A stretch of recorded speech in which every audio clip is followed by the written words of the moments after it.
I don't know why I thought camping in a graveyard was a good idea. Maybe it was boredom. Maybe it was the wrong kind of curiosity. But I went through with it anyway. Looking back, I wish I hadn't. It was 2014, and I was 27 at the time. I had just moved to a small town in Ohio for work. I didn't know anyone there, and I spent most of my free time either hiking alone or driving around back roads, just seeing where they went. I liked the quiet, the open spaces. Felt like I had the world to myself. But after a while, it got repetitive. One night, while looking at an old paper map of the area, I noticed a cemetery deep in the woods, about an hour outside town. It wasn't marked as anything important, just a small burial ground, far from the main road. There was no church, no maintained path leading to it. Just an old name written on the map, Black Hollow Cemetery. That was enough to make me want to see it.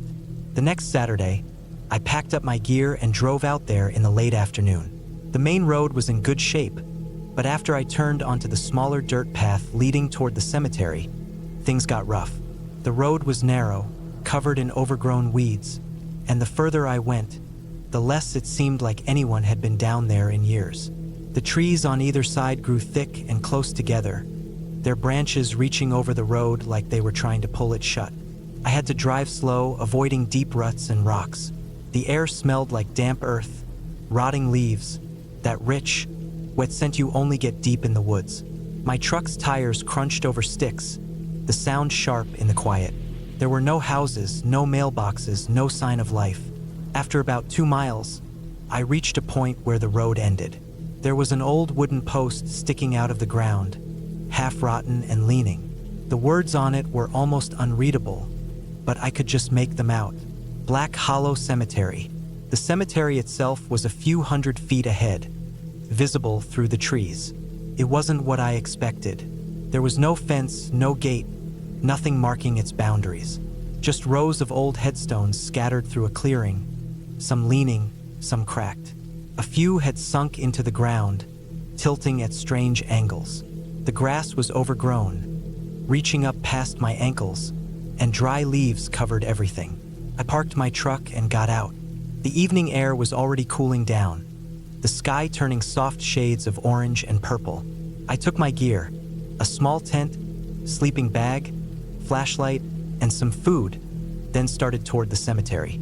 Walking among the graves, I felt a strange kind of stillness. It wasn't fear. It wasn't anything supernatural. It was just that the place had been untouched for so long that it felt separate from the rest of the world. The names on the headstones were faded, most of them from the 1800s. Some were so worn down they were just blank slabs of stone. I picked a spot near the edge of the clearing, close to a large tree. I set up my tent quickly, wanting to get everything in place before it got too dark. As I drove the stakes into the ground, I caught myself glancing at the headstones more than I should have, like I was making sure nothing had moved. Once my tent was up, I sat down on a fallen tree and ate a sandwich. The forest around me was quiet, just the occasional rustling of leaves in the breeze. It was peaceful in a way. No traffic, no voices, no background hum of power lines or distant highways. But the longer I sat there, the more I became aware of just how quiet it really was. No birds, no insects, just stillness. As the sun went down, the temperature dropped fast. I crawled into my tent, zipped myself inside my sleeping bag, and clicked off my flashlight. I laid there for a long time, staring at the ceiling of the tent, listening. Then, sometime in the middle of the night, I heard it. A single, heavy footstep. Not an animal, not the wind. A footstep. I held my breath, my heart thudding in my chest. I told myself it had to be my imagination, a sound my brain had made up in the silence. Then another step. It was slow, deliberate, close. I reached for my flashlight, gripping it tight. My mind ran through the possibilities. A deer? No, too heavy. A bear? Maybe, but why would a bear be walking like that? I turned on my flashlight and pointed it toward the thin fabric of my tent. The light cast a faint glow outside, just enough to show shadows. Nothing moved. I listened, waiting. Silence. After a while, I convinced myself I had imagined it. that the quiet was playing tricks on my mind. I turned the light off and forced myself to stay calm. I was just in an old cemetery, nothing more. I drifted in and out of sleep, but at some point, a new sound woke me. A deep, dragging noise, like something heavy being pulled across the ground. This time, I didn't move. I didn't breathe. I just laid there, my body frozen. The sound came from the direction of the graves. Slow, steady. It stopped. Then I heard breathing. Not mine, not an animal's. Something else. It was faint but close. Ragged, uneven breaths. Someone was standing outside my tent. I couldn't move. My mind screamed at me to run, but my body refused to listen. Then, ***, fingertips brushed the fabric of my tent. ***. I felt them press against the thin material, slow and deliberate. Just a light touch dragging down the side. I snapped. I grabbed my flashlight, flicked it on, and shoved the tent flap open. My light cut through the dark. Nothing was there. The graves stood silent, their shapes pale in the glow. The trees loomed tall and still. The ground was undisturbed, but the air was different. It was charged like the moment before a thunderstorm. And even though I saw nothing, I felt something watching. I grabbed my sleeping bag, my pack, and stumbled toward my truck, shoving everything inside as fast as I could. My hands shook so bad I could barely grip the keys. I started the engine and hit the gas, my tires kicking up dirt as I tore down the overgrown road. I didn't stop, not until I was miles away, back on the highway, headlights cutting through the dark. I never went back. A week later, I looked up Black Hollow Cemetery. There was almost nothing about it online, just a small mention in an old town record. But I found something. There was a note about how the cemetery had been closed off in the early 1900s. Not because it was full, not because of maintenance, because someone had been living in it. No one ever found out who, or if they ever left.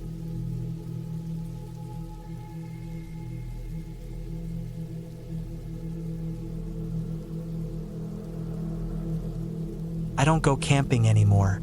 I don't go anywhere near the woods at night, and even during the day, I stay close to the roads, where I can hear cars and people. There was a time when I loved the outdoors, loved being away from the city, from the noise, from people. Now, the silence out here feels wrong, feels dangerous. This happened 10 years ago, but I still remember every detail like it just happened yesterday. I had gone on a solo camping trip, something I used to do often. I was 28 then, fit enough to hike for hours without getting too tired, comfortable enough with the wild to sleep alone with nothing but a thin layer of nylon between me and the forest. I had done it so many times before, and nothing had ever gone wrong. I picked a spot deep in the woods, far from any trails, miles from the nearest road. I wanted to be completely alone, away from campsites and the sound of other people.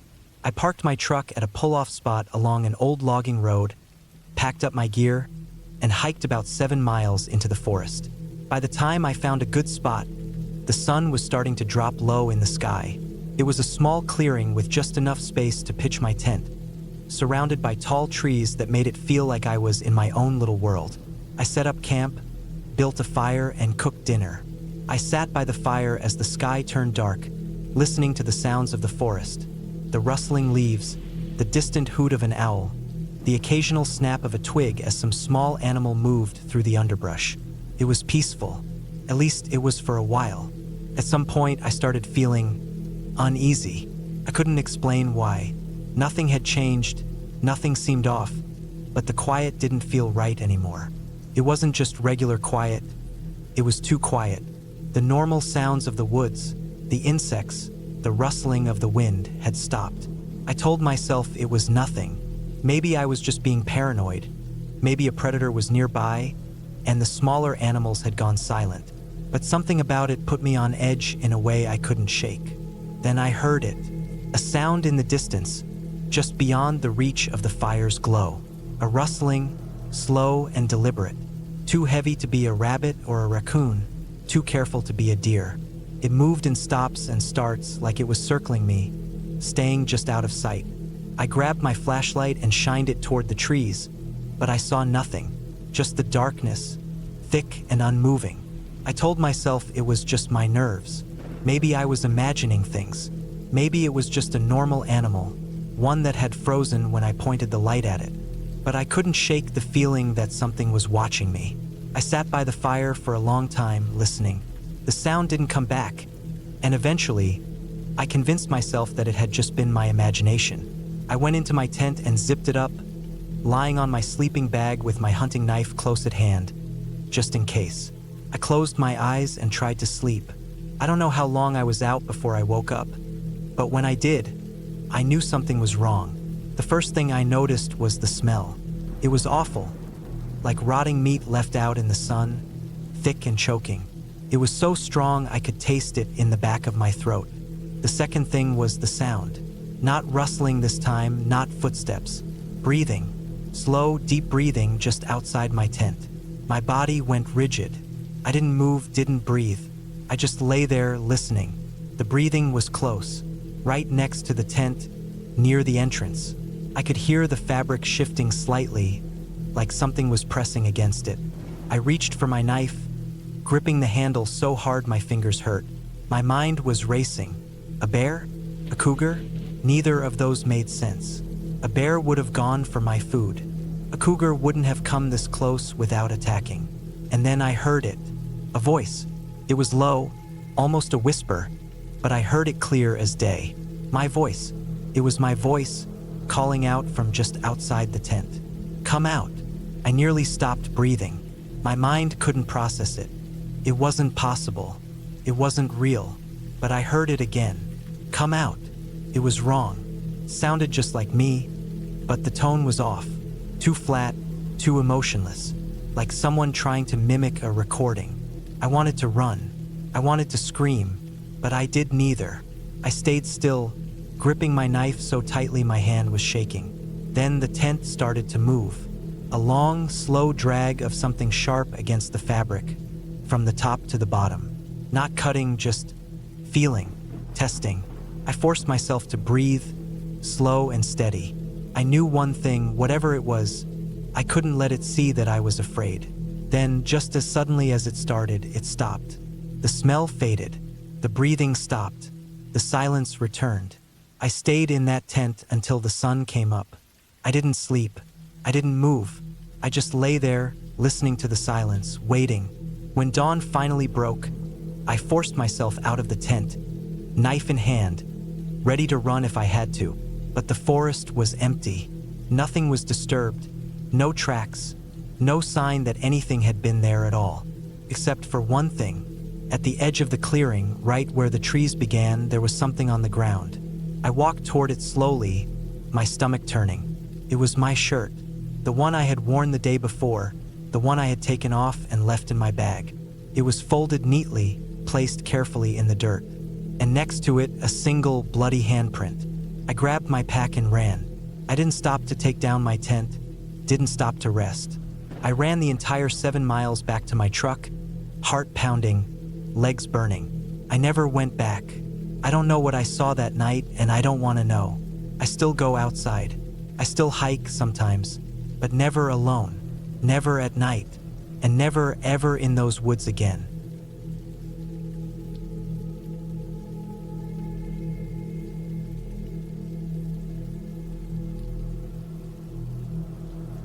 I had been a park ranger for over a decade, and I had seen my fair share of strange things in the wilderness. Not supernatural, not ghostly, just things that made you feel uneasy. Things that reminded you that no matter how well you think you know the land, nature doesn't care. It doesn't follow your rules. This happened back in 2017 in the thick forests of Washington. The park I worked at covered thousands of acres, most of it deep, unmarked wilderness where only experienced hikers dared to go. My job was usually routine, patrolling trails, assisting lost campers, clearing debris. But every now and then we got reports of something odd. People talked about weird noises at night, abandoned campsites with gear left behind, or even seeing people way out in the woods where no one should be. It was mid-September when I was assigned to do an overnight solo patrol deep in the backcountry. A few hikers had reported hearing distant screams at night.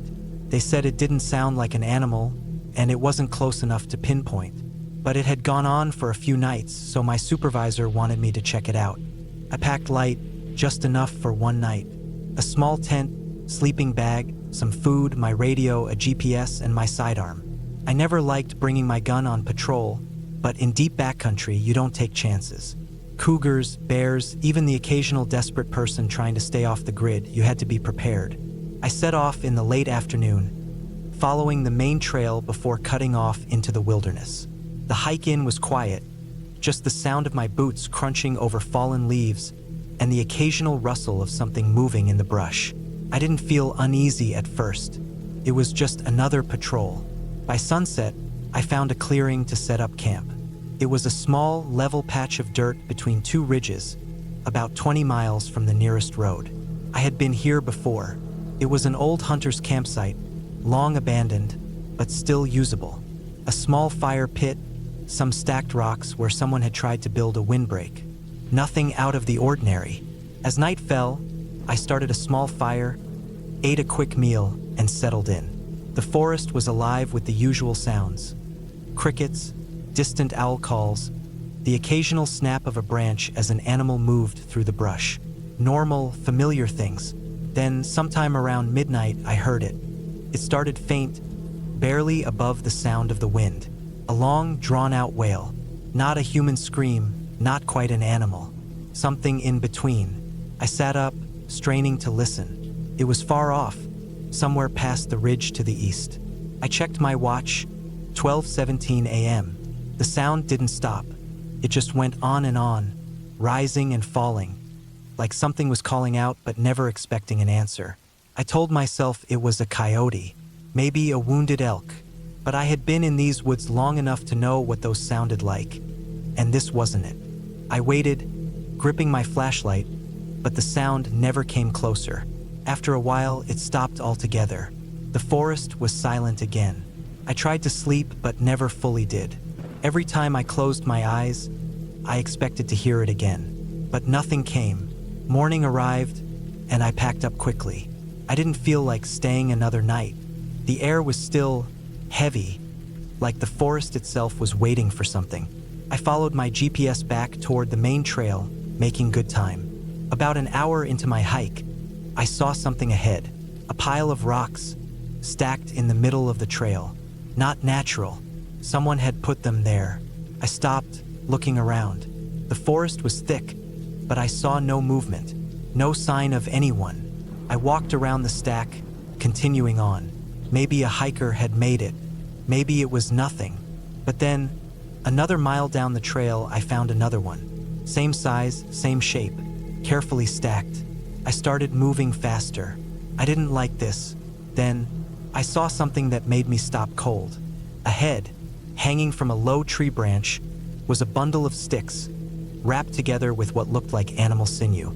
It was small, about the size of my hand, and it swayed slightly in the breeze. It hadn't been there before.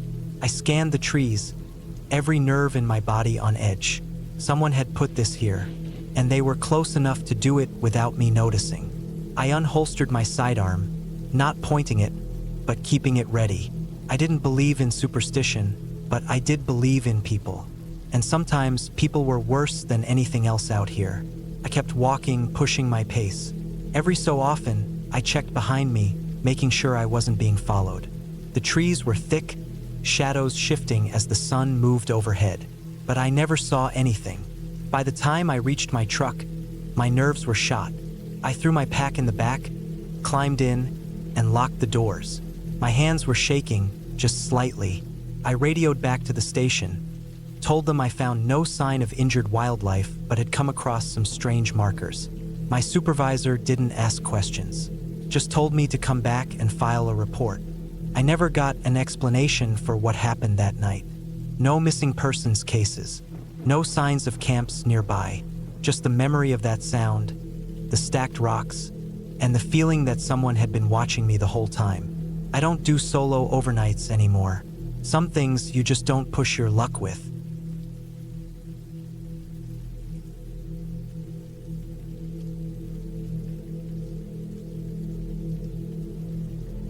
I had been planning a solo camping trip for months. It was late September, and I had taken a week off from work, eager to spend time in nature, away from the noise of the city.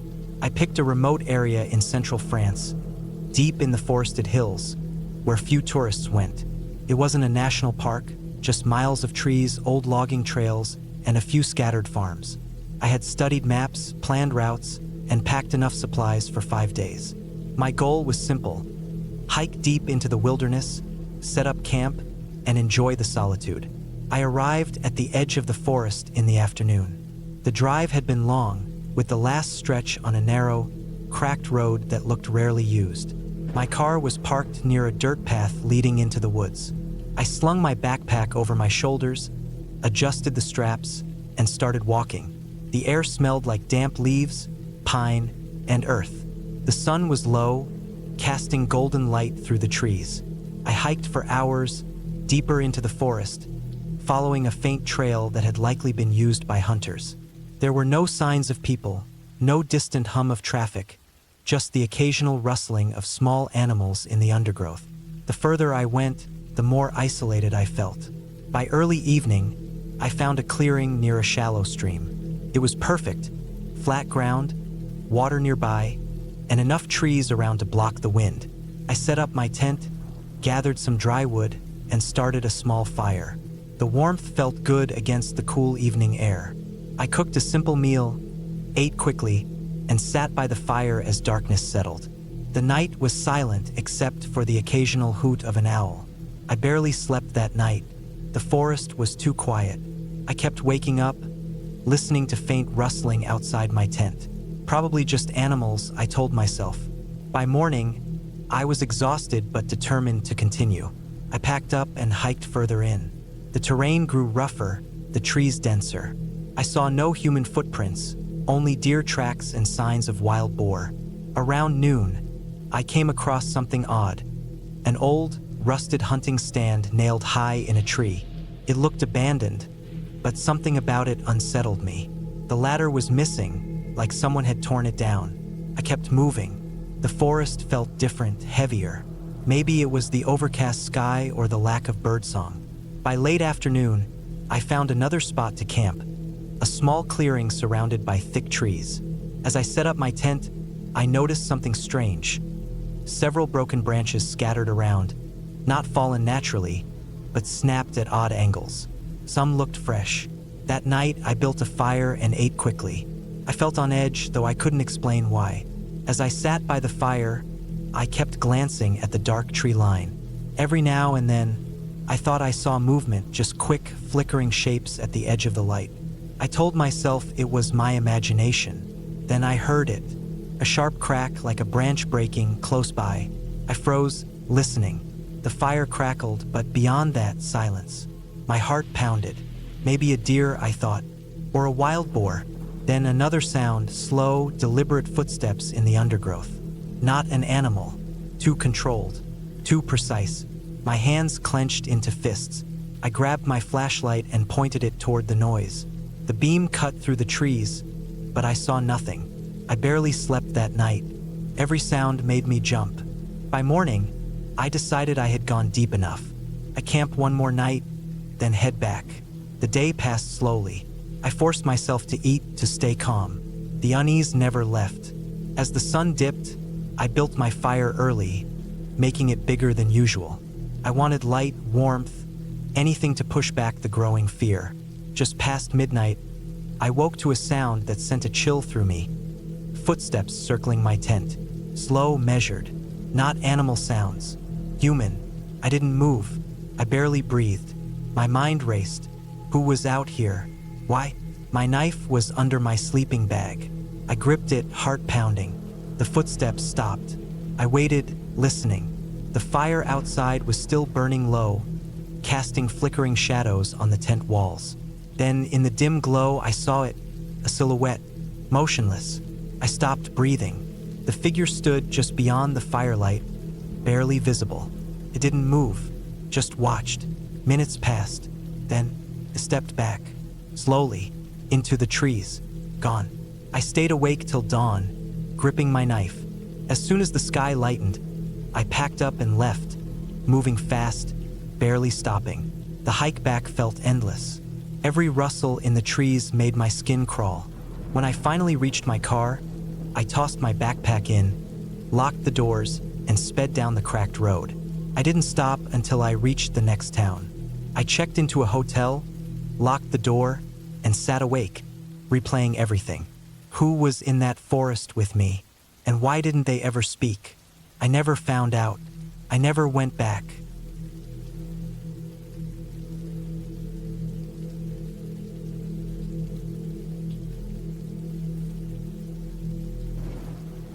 I was never the type to be afraid of the woods. I had spent years hiking, fishing, and camping alone, deep in places most people wouldn't bother to go. There was a kind of peace in being out there, miles from the nearest road, surrounded by nothing but trees, the sound of wind moving through the leaves, and the occasional crack of a branch under the weight of an unseen animal. But that trip, one I took in the fall of 2019, changed everything. I had planned a 4-day solo camping trip deep in the forests of northern Montana. It wasn't my first time in that area. I had camped there twice before and had always found it to be one of the most untouched, isolated places I'd ever been. There were no marked trails, no designated campsites, just raw, endless woods. The kind of place where you could go days without seeing another human being. That was exactly what I wanted. I arrived early in the morning, parked my truck along an old logging road, and hiked in about 10 miles before setting up my first campsite. The weather was cool, perfect for hiking, and the forest was eerily quiet.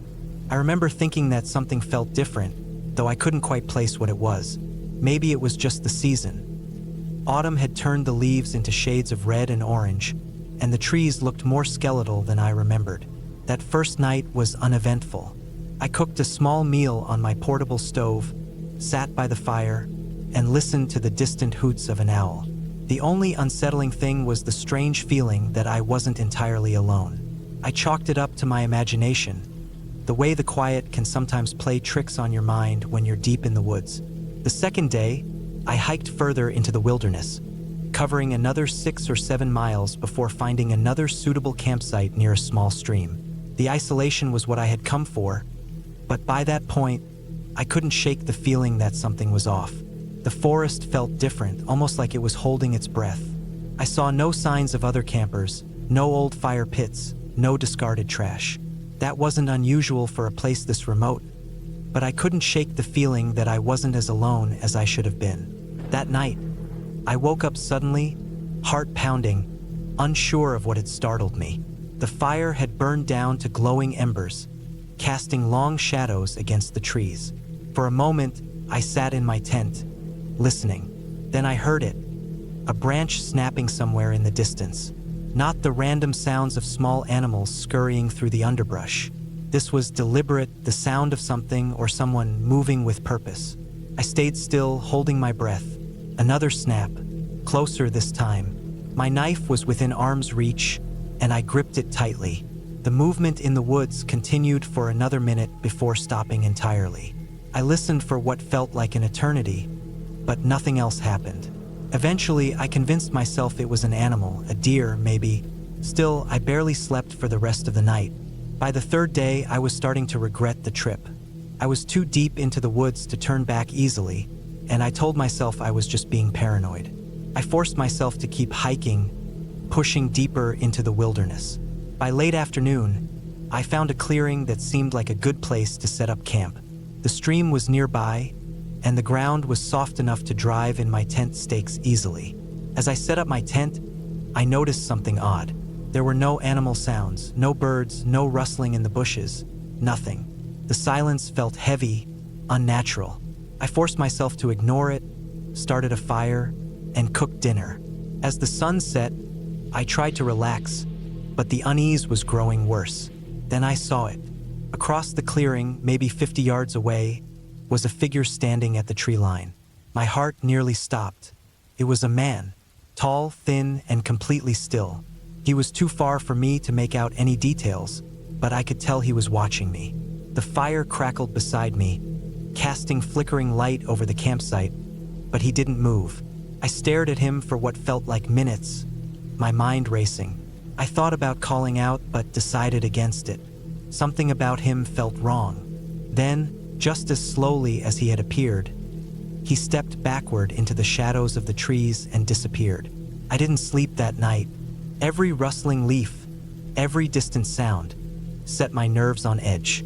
My knife stayed in my hand the entire time, and I sat in my tent, listening. I had two options: stay until morning and hike out as planned, or pack up and leave immediately. I decided on the latter. I moved quickly but quietly, stuffing my gear into my pack and dousing the fire. The forest felt suffocating. Every step I took, I expected to see him again, lurking just beyond the firelight. I hiked fast, nearly running at times.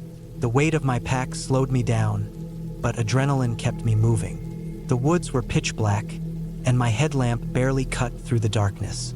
Every so often, I would stop and listen. Then, about an hour into my hike back, I heard it again. Footsteps, not mine. Behind me, I turned, shining my light into the trees, but saw nothing. The sound had stopped the moment I did. I kept moving, faster now. The footsteps followed. I was being hunted. Panic set in. I abandoned any pretense of stealth and started running. My lungs burned, my legs ached, but I didn't stop. I kept my light ahead of me, looking for the old logging road where my truck was parked. Then I saw it. The truck. It was only 100 yards away. I sprinted, fumbling for my keys, nearly collapsing as I reached the driver's side door. I threw my pack into the passenger seat, locked the doors, and started the engine. The headlights illuminated the forest ahead.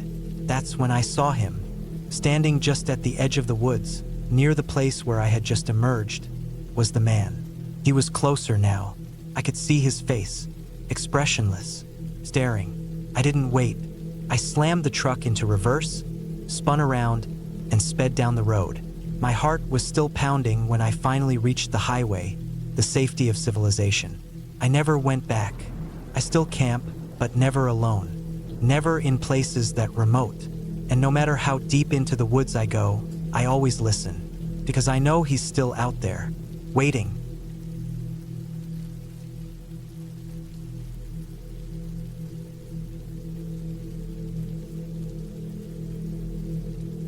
It was the summer of 2016 when I decided to go on a solo camping trip deep in the valleys of Montana. I had spent years exploring different terrains, hiking through forests, mountains, and rivers, but this time, I wanted something different, real isolation. I wanted to be out there, just me and nature, away from people, away from roads, away from anything that reminded me of city life. I planned everything carefully. My gear was packed: food supplies for a week, a sturdy tent, a hunting knife, and a rifle.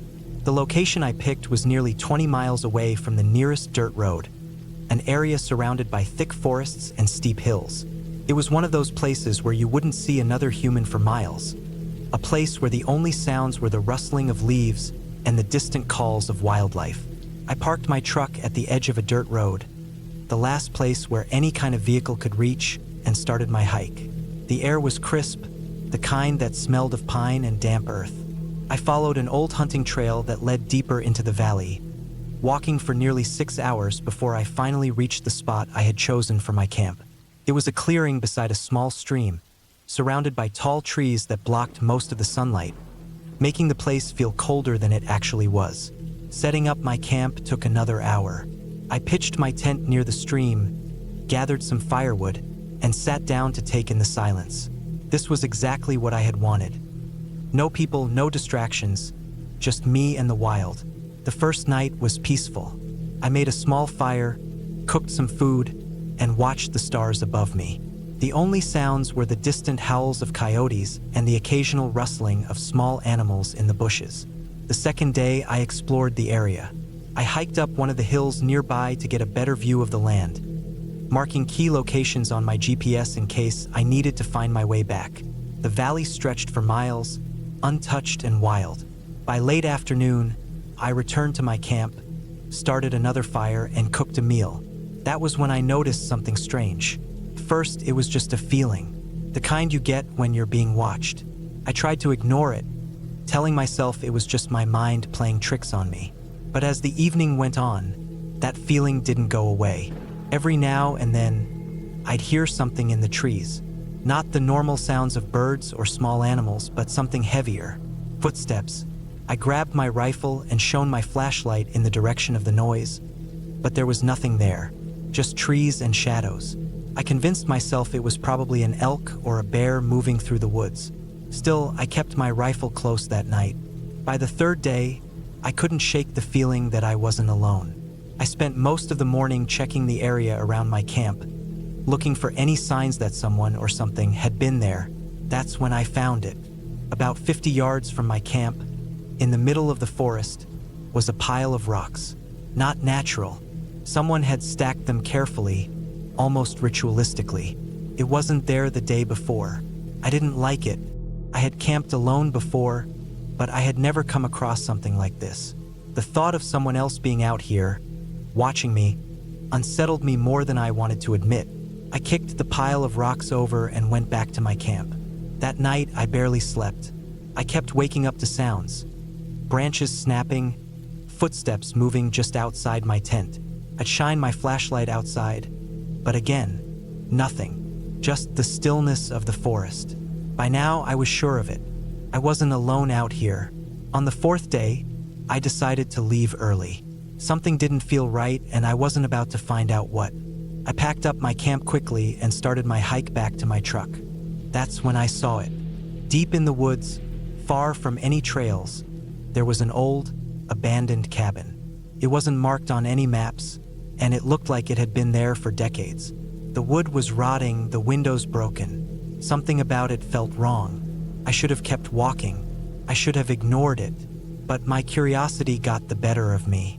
I stepped closer, rifle in hand, and peered inside. The inside was empty, except for an old wooden chair in the middle of the room. But what made my stomach turn was what was carved into the walls. Names, dozens of names. Some scratched deep into the wood, others faded with time. Beneath each name was a date. Some were from decades ago, some were recent. And then I saw my name, my full name, carved into the wood with today's date beneath it. I didn't wait to see anything else. I turned and ran. I ran faster than I had ever run before, not caring about the noise I made. I just needed to get back to my truck. The hike back that had taken me 6 hours before, I made in less than 3. When I finally reached my truck, I threw my gear inside, started the engine, and sped away, not stopping until I was miles away from that valley. To this day, I don't know who or what was out there. I never went back, but sometimes, late at night, I still think about that cabin, about the names on the wall, and about the fact that someone or something knew I was coming.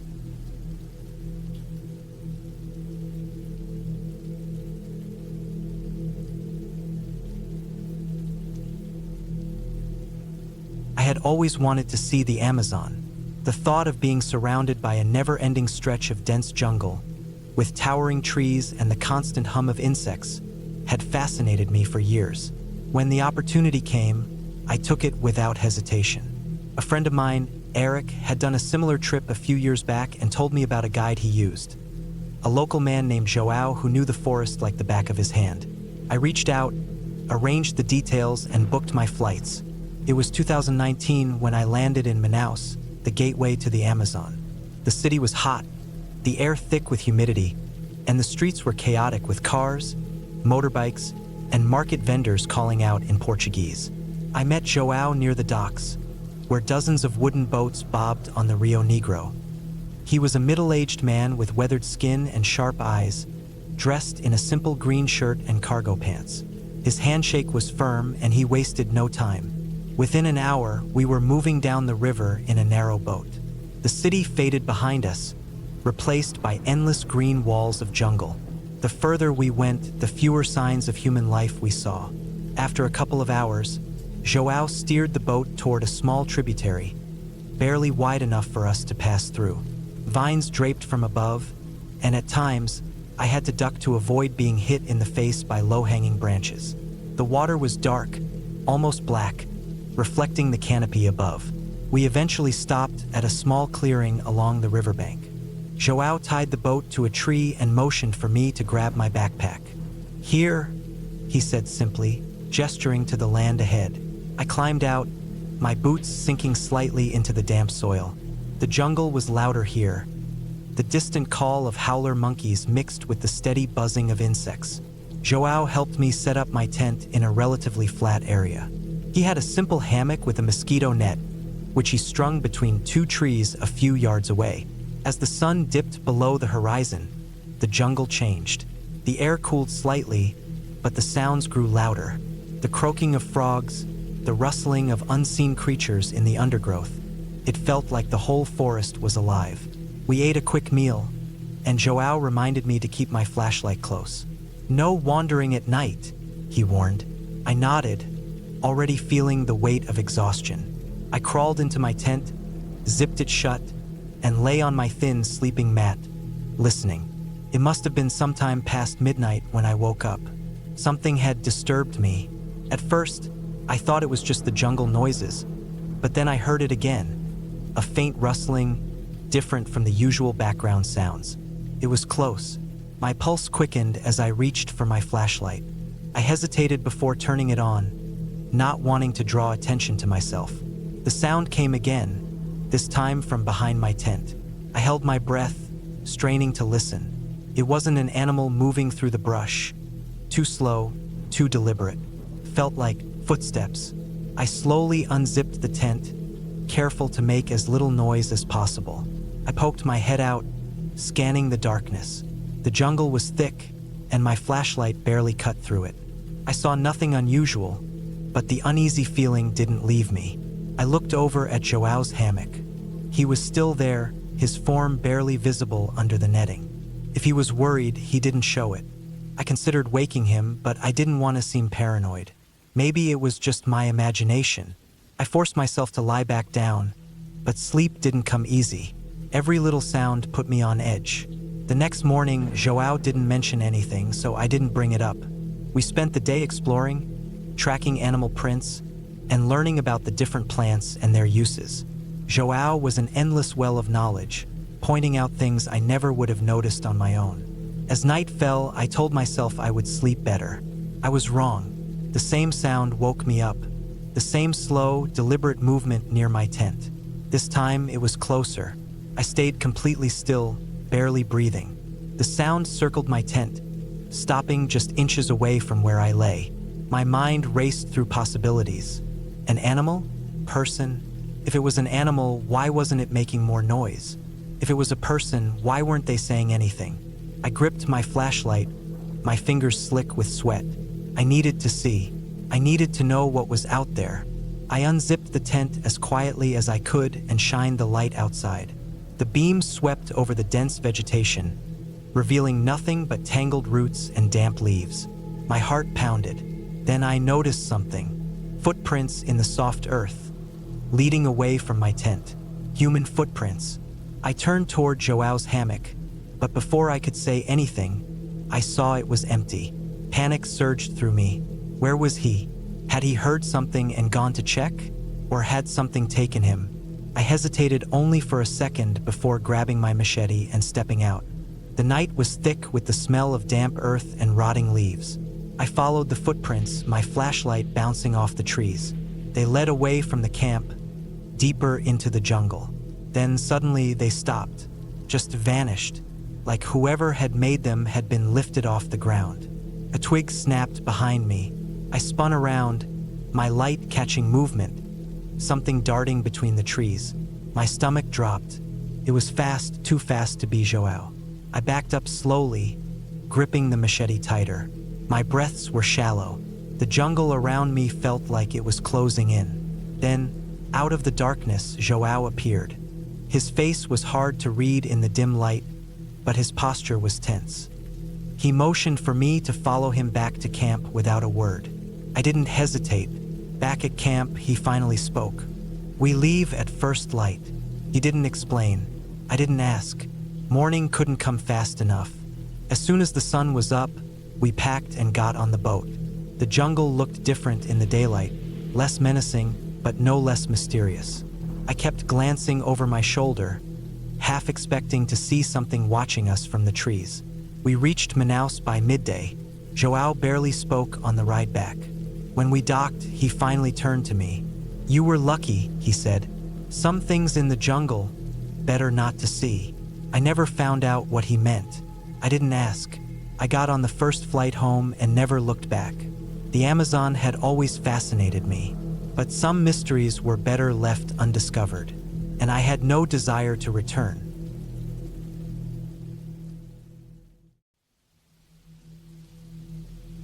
I was never close to my boss, not in the way some people become friends with their employers. He was just a man I worked for, stern, demanding, but fair. We never shared much beyond the job, but I respected him. His name was Henry Barker, and he ran the logging company I had worked for since I was 20.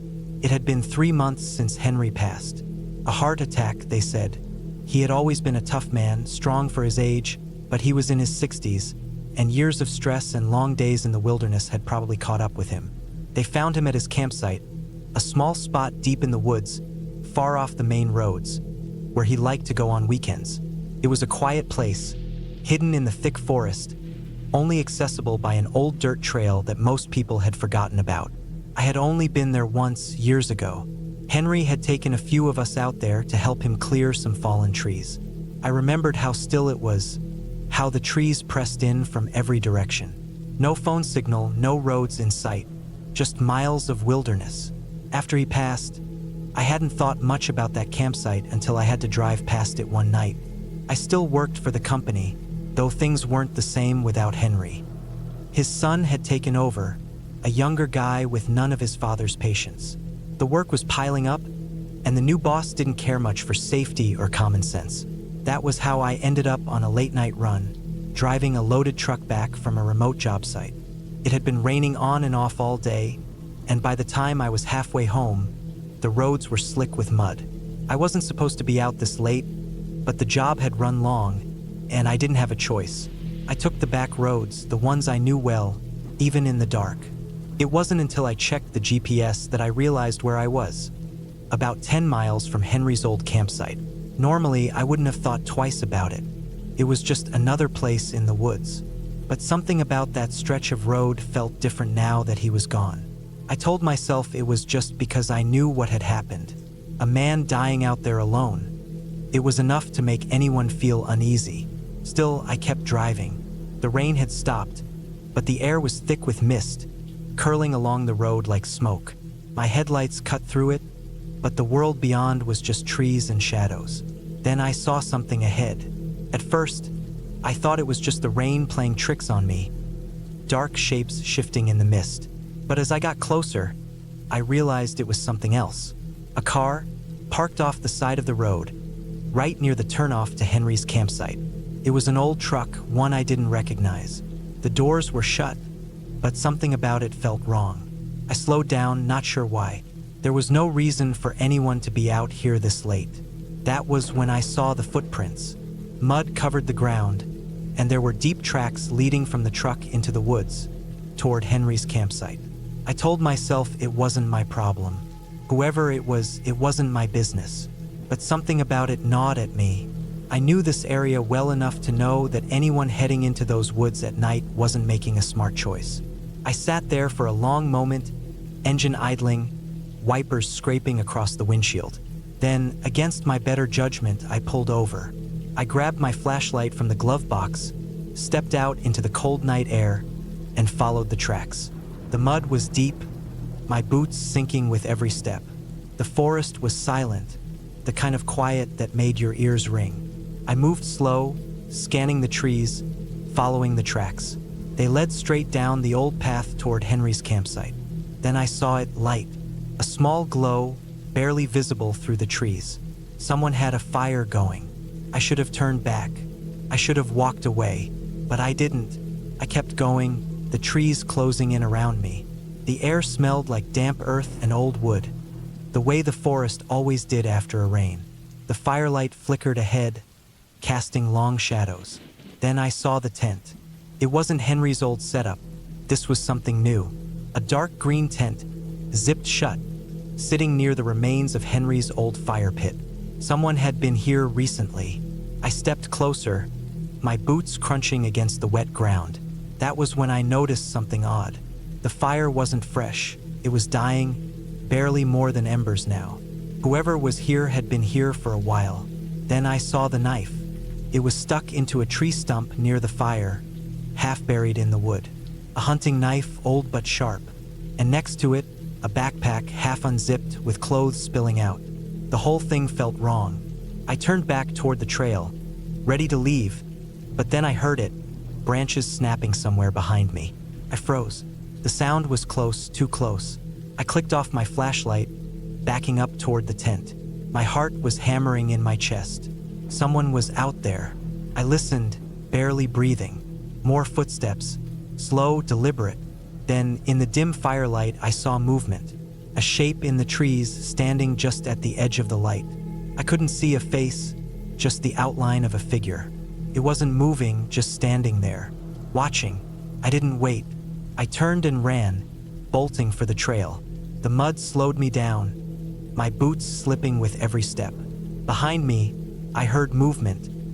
Fast, heavy footsteps crashing through the undergrowth. I didn't look back. I sprinted toward the road, lungs burning, heart pounding. The trees blurred past me, the path twisting in the dark. Then I saw the headlights, my truck.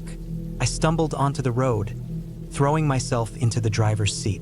The door slammed shut, my hands shaking as I fumbled for the keys. Then I saw it, movement in the trees, just at the edge of the road. The figure had stopped, standing at the tree line, just beyond the reach of my headlights. I still couldn't see a face, just a dark shape against the trees. I didn't wait. I threw the truck into gear and floored it, tires spinning against the wet road. I didn't stop until I was miles away, back on the main highway. I never found out who was out there. The next day, I called the sheriff, told him what I saw. He said he'd send someone out, but I never heard anything back. I didn't push it. I kept thinking about Henry, about the way he died out there, alone. And I wondered if maybe he hadn't been alone after all. I never took that road again, never went near that campsite. Some things I decided were better left alone.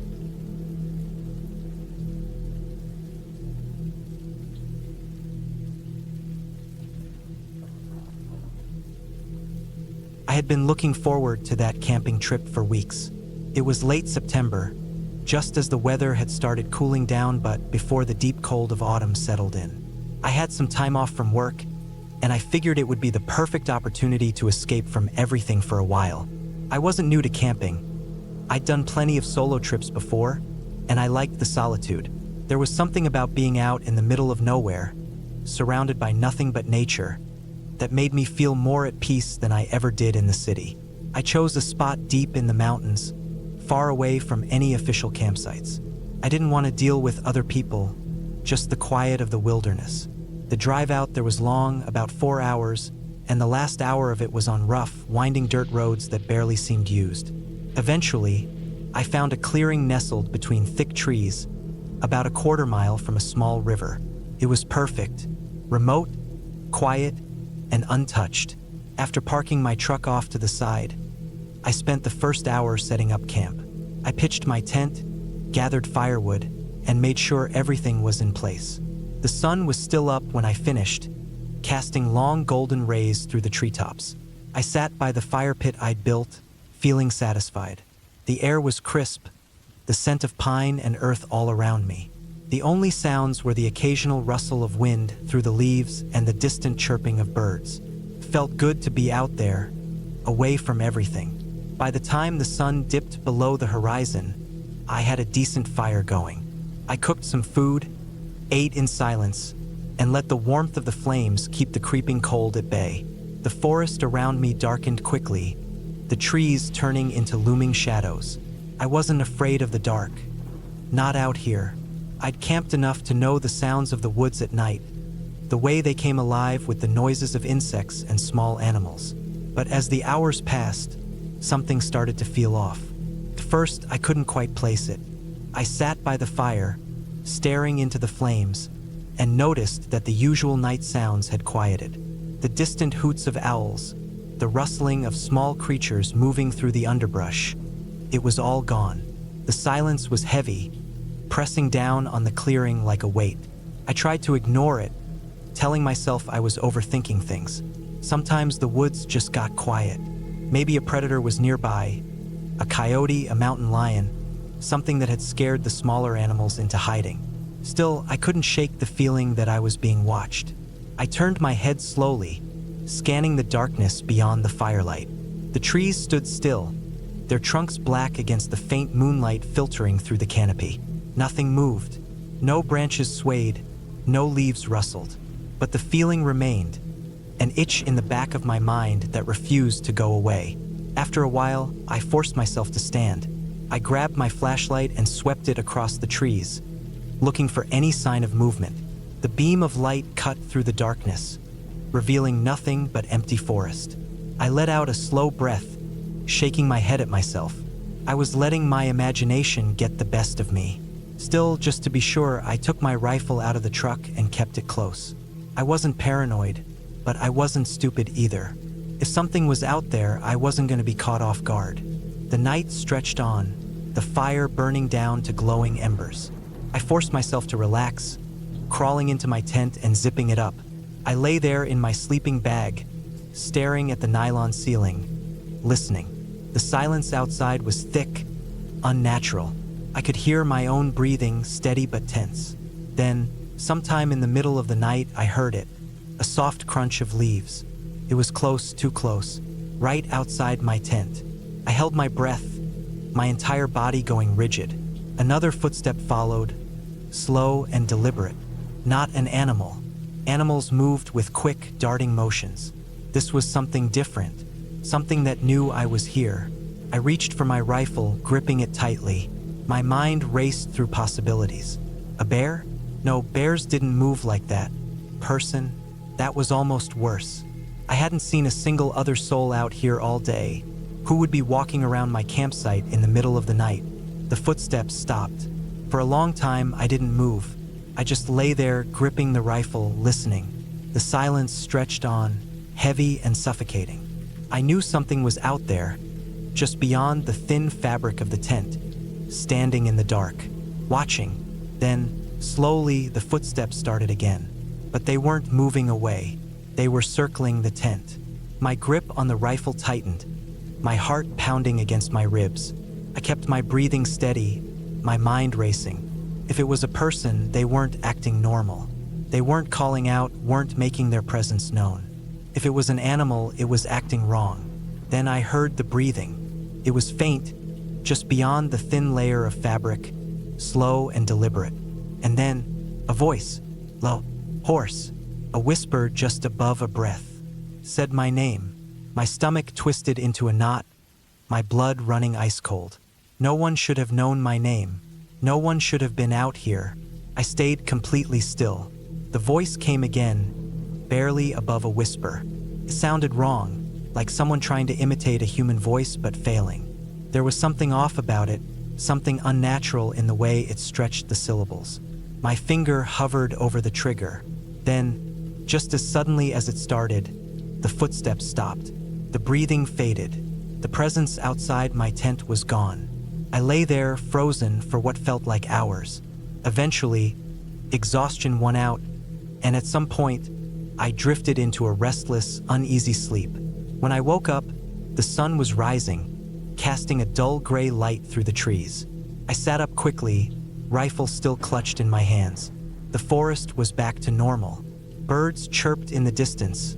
The leaves rustled in the breeze. But something was wrong. My campsite had been disturbed. My backpack was unzipped, the contents strewn across the ground. My food was untouched, but my clothes had been pulled from my bag, as if someone or something had been searching through them. And then I saw them. Footprints. Not boot prints. Not animal tracks. Bare footprints, large and misshapen, circling my tent in the dirt. Something had been out there. Something that wasn't human. I didn't waste any time. I packed up my gear as fast as I could, shoving everything into my truck and starting the engine. As I drove away, my hands were tight on the wheel, my eyes flicking to the rearview mirror again and again. The forest loomed behind me, silent and still. But I knew something had been out there that night, and it had known my name.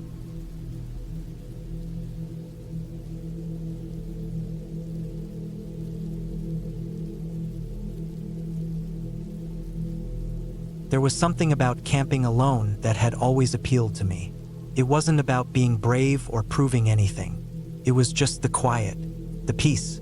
When you're out there, deep in the woods, away from all the noise and people, it's like you're stepping out of the world for a while. That's what I was looking for when I drove up to the Blackwood Forest. It was mid-September, and the weather was perfect. Not too hot, not too cold, with the leaves just starting to turn red and gold. I'd booked a few days off work, packed up my tent and sleeping bag, and hit the road. The plan was simple. Drive up, park the car at one of the designated spots near the trailhead, and hike out to a secluded spot where I could pitch my tent. I wasn't aiming for anything fancy. Just a couple of nights under the stars, maybe a few hikes, maybe some reading by the campfire. The drive up was uneventful. I left early in the morning, when the roads were still mostly empty, and made it to Blackwood by noon. The parking lot at the trailhead was practically deserted. Just one other car, a dusty old sedan with faded license plates. That suited me just fine. The fewer people, the better. I shouldered my pack, locked the car, and started down the trail. The air smelled of pine and damp earth, and the only sounds were the crunch of my boots on the gravel path and the occasional rustle of leaves as a squirrel or bird darted by. I walked for a couple of hours, following the narrow, winding trail deeper into the forest. The farther I went, the quieter it got. By the time I found a good spot to set up camp, a small clearing near a stream, I felt like I was a million miles from civilization. I pitched my tent, unrolled my sleeping bag, and set up a small fire. It took a bit of work to get the fire going. The wood was damp from a rainstorm earlier in the week, but eventually, I managed to coax a small flame to life. I sat by the fire, eating a sandwich I'd packed for lunch, and watched as the sun dipped lower in the sky, turning the trees to silhouettes. That night, I slept like a rock. The second day passed without incident. I spent the morning exploring the area around my campsite, following the stream as it wound its way through the woods. I didn't see another soul all day, and by the time I got back to camp, I was feeling relaxed and calm in a way I hadn't in months. I cooked a simple dinner over the fire, canned beans and some bread, and sat there for a while, staring into the flames and listening to the sounds of the forest. That's when I noticed it. A footprint. It was just a few feet from my tent, partially obscured by fallen leaves, but there was no mistaking it. Someone had been here. I frowned, trying to make sense of it. The trailhead was miles away, and I hadn't seen any other campers or hikers all day. But the footprint was fresh, too fresh to be more than a few hours old. I looked around, but there was no sign of anyone, just trees and shadows and the flickering glow of my campfire. I told myself it was nothing, probably just another hiker who had passed through earlier and I hadn't noticed. Maybe they'd taken a wrong turn or something. Still, I couldn't shake the uneasy feeling that crept over me as I crawled into my tent that night. I double-checked the zipper, making sure it was closed tight, and lay there in the dark, listening to the sounds of the forest. I didn't sleep as well that night. Every little noise, every crack of a branch, every rustle of leaves seemed louder, sharper, like someone or something was out there, just beyond the circle of light cast by my dying campfire.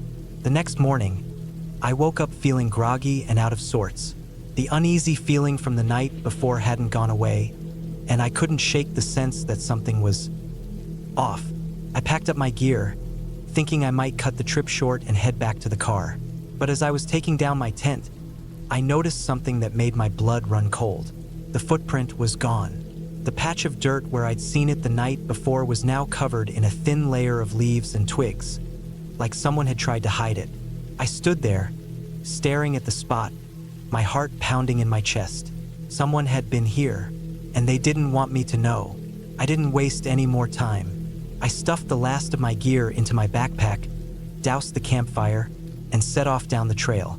I wasn't panicking. Yet, but I didn't want to stick around and find out who had been sneaking around my campsite in the middle of the night. The trail seemed different on the way back. The trees felt closer, the shadows deeper. I kept glancing over my shoulder, half expecting to see someone following me, but there was nothing there, just the empty forest. By mid-afternoon, I was starting to relax. The unease that had been gnawing at me all morning was beginning to fade, and I was starting to think that maybe I'd overreacted. That's when I saw him. He was standing on the trail, about 50 feet ahead of me, just standing there. He was tall, maybe 6'3", with broad shoulders and a shaved head. He was wearing dirty jeans and a black jacket, and his hands were shoved deep into his pockets. He didn't move. He didn't say anything. He just stood there, staring at me. My mouth went dry. "Hey," I said, trying to keep my voice steady. He didn't answer. I took a step back, my heart hammering in my chest. "I'm just passing through," I said. "I don't want any trouble." Still nothing. And then he smiled. It wasn't a friendly smile. It was the kind of smile that made your skin crawl, like he knew something you didn't. I turned and ran. I don't remember much of the next few minutes. Just the sound of my boots pounding against the dirt, the trees blurring past me, and the adrenaline surging through my veins. I didn't stop until I reached the parking lot. But when I got there, my car was gone. First, I thought I'd taken a wrong turn. But as I looked around, my heart sinking, I realized the truth. Someone had taken my car. I was stranded. I spent the next hour hiding in the woods near the parking lot, trying to figure out what to do. My phone had no signal, and the nearest town was miles away. I thought about trying to flag down a passing car, but the road was deserted. That's when I heard it. Footsteps. Someone was coming down the trail. I pressed myself against the trunk of a tree, holding my breath. And then I saw him, the same man from the trail. He was carrying something in his hand, something shiny, a knife. I didn't wait to see what he was going to do. I ran. I ran deeper into the woods, away from the trail, away from the parking lot, away from him. I didn't know where I was going. I just knew I had to get away. The sun was setting by the time I finally stopped, my lungs burning and my legs shaking. I collapsed against a tree, gasping for breath, and tried to think. I had no food, no water, no map. And somewhere out there, in the dark, a man with a knife was hunting me. The next 2 days were a blur. I wandered through the woods, lost and terrified, trying to stay one step ahead of him. I barely slept, barely ate. Every time I closed my eyes, I saw his face. The smile, the knife, the way he had looked at me like I was prey. I don't know how I survived, but somehow I did. On the third day, I stumbled out of the woods onto a dirt road. A trucker picked me up and drove me to the nearest town, where I finally called the police. They never found him.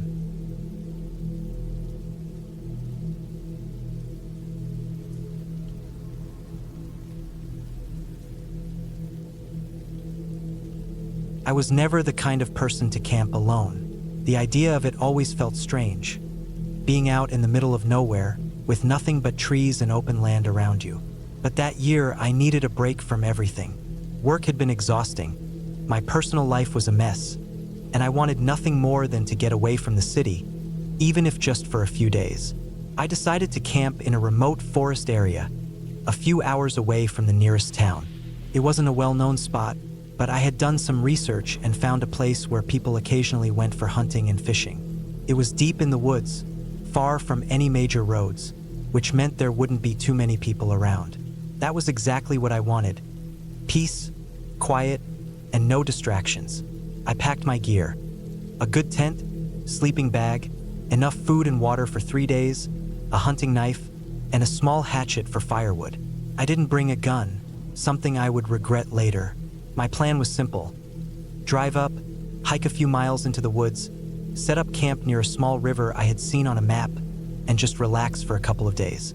The drive was easy, but once I got off the main road, things changed. The dirt path leading into the woods was rough, filled with deep potholes and uneven ground. My truck bounced and shook as I navigated through it, moving deeper and deeper into the forest. The further I went, the less the road resembled a road. Eventually, I reached a point where it was impossible to go any further. The trees were too thick and the ground was too rough. I got out, grabbed my backpack and started walking. The air was crisp, the smell of damp earth and pine filling my lungs. It was peaceful, the kind of silence you don't get in the city. No car horns, no voices, just the rustling of leaves and the occasional chirp of a bird. After about an hour of walking, I reached the river. It was smaller than I expected, but still good enough for what I needed. The water was clear, flowing gently over smooth rocks. I found a decent spot on a slight incline, surrounded by tall trees. It felt safe, hidden from any trails or roads, yet open enough for a good view of my surroundings. I set up my tent, gathered some firewood, and got everything in order. By the time the sun started to set, I had a small fire going, my gear organized, and dinner cooking. It was the perfect setup. That first night was uneventful. I sat by the fire, ate my food, and listened to the sounds of the forest. Occasionally, I'd hear a rustling in the distance, probably a deer or some other small animal. Nothing unusual. It wasn't until the second night that things started feeling wrong. I had spent the day exploring, walking along the river, and just enjoying the solitude. By evening, I was back at camp, cooking my meal over the fire. That's when I noticed it, a sound. At first, it was faint, almost unnoticeable, a soft rustling further in the trees. It didn't seem like much. I had heard plenty of animals moving around. But as the minutes passed, I realized something was different. It wasn't random. It was slow, deliberate, not the quick, aimless movements of a deer or raccoon. Someone or something was moving out there. I tried to brush it off. Maybe it was just my imagination. Maybe I was just on edge because I was alone. But then, as I sat by the fire, staring into the darkness beyond the trees, I felt it. That feeling. The one you get when someone is watching you. My skin prickled. The hair on the back of my neck stood up. My instincts screamed at me. Something was out there. I slowly turned my head, scanning the trees, looking for anything unusual. First, I saw nothing. Just darkness. The thick outline of trees swaying slightly in the wind. Then, for the briefest moment, I saw it. A shape, a figure. Not an animal. Not a deer. Person, standing deep in the trees, just beyond the firelight. I froze, my heart pounding. My mind raced, trying to make sense of it. Who would be out here, this far from any roads or trails? I squinted, trying to see more clearly, but the figure didn't move. It just stood there, barely visible between the trees. I didn't know what to do. Calling out felt like a bad idea. If it was a lost hiker, why hadn't they made any noise? Why were they just standing there? For several minutes, nothing happened. Then, as if they realized I had seen them, they stepped back, slowly, deliberately, and then they were gone. The darkness swallowed them up. I stayed frozen, my heart hammering in my chest. I listened, trying to hear footsteps, movement, anything, but there was nothing, just the crackling of my fire and the distant sound of the river. I grabbed my hatchet, gripping it tightly. My mind was racing. Should I pack up and leave? But it was already late. Hiking back in the dark wasn't a great idea either. I decided to stay awake, keeping my fire going, watching the trees. Hours passed and nothing else happened. By the time the sun started to rise, I convinced myself it was just my mind playing tricks on me. Maybe I had imagined it. Maybe it was just a trick of the light. But deep down, I knew better. The next day, I didn't venture far. I stayed near camp, keeping my hatchet close. The whole time, I felt uneasy. Every sound made me flinch. Then, in the late afternoon, I found something. Footprints. Not mine. They were near my camp, in the dirt just outside my tent. Someone had been here. I followed them a little, my heart pounding. They led back into the woods, toward where I had seen the figure the night before. But then, after about 20 feet, they just stopped. No sign of them turning around. No other tracks leading away. Just gone. I didn't waste any more time. I packed my gear, threw everything into my backpack, and left. I hiked as fast as I could, barely stopping for breaks. When I finally reached my truck, I felt a wave of relief. I jumped in, locked the doors, and started the engine. But as I turned onto the dirt road, heading back toward civilization, I glanced in the rearview mirror. For the briefest moment, standing just at the edge of the trees, I saw it again. The figure, watching me leave. I didn't slow down. I didn't stop. I drove until I was miles away, until I saw houses and streetlights and other people. I never went back to that forest. Never told anyone what happened. But even now, years later, sometimes when I'm alone at night, I still get that feeling that someone is watching. And I wonder, if I had stayed just one more night, what would have happened?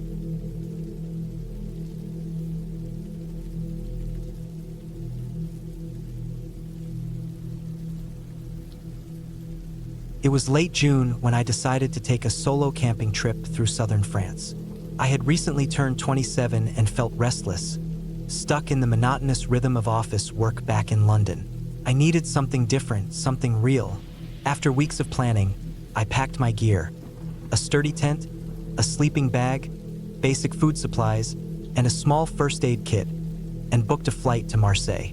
From there, I rented a car and drove deep into the countryside, where the landscape gradually shifted from bustling towns to endless fields, dense forests, and winding roads. I had chosen a relatively remote area near the Verdun Gorge, a breathtaking canyon known for its turquoise river and rugged cliffs. It seemed perfect, isolated but not completely off the map. I wasn't reckless enough to wander too far from civilization. The first couple of days were peaceful. I set up my tent near a quiet patch of woods, close enough to the river that I could hear the gentle flow of water at night. The air smelled of pine and wildflowers, and during the day, I explored nearby trails, took photographs, and read books by the water. On the third day, things started to change. It was subtle at first, just a feeling. I had hiked about 5 kilometers from my campsite to check out an abandoned farmhouse I'd seen on the map. The house was little more than a crumbling shell, with ivy creeping up its stone walls and shattered windows that stared out like empty eyes. Inside, the air was cool and damp, and the floor was littered with broken tiles and decaying wood. I didn't linger long. As I turned to leave, I thought I saw something move in the corner of my eye, a shadow slipping past one of the windows. I froze, my heart racing, but when I looked again, there was nothing there. I told myself it was just my imagination. After all, I was alone in an unfamiliar place, and it was easy for the mind to play tricks. Still, I couldn't shake the unease that clung to me as I made my way back to camp. By the time I got there, the sun was beginning to set, casting long golden shadows across the ground. I built a small fire, cooked some instant noodles, and tried to relax. But that night, I slept fitfully, waking up every hour to the sound of rustling leaves and snapping twigs. The next day, I decided to stay close to camp. I spent the morning gathering firewood and the afternoon sketching in my journal. By early evening, the unease had faded, and I was beginning to feel like myself again. I even laughed at how jumpy I'd been the day before. But as the sun dipped below the horizon and darkness crept in, the feeling returned, stronger this time, like a weight pressing down on my chest. It was around midnight when I heard it. Footsteps. Slow, deliberate, and far too close to my tent. I held my breath, straining to listen. At first, I thought it might be an animal, a deer or maybe a wild boar, but the steps were too heavy, too measured. They circled my tent once, twice, and then stopped.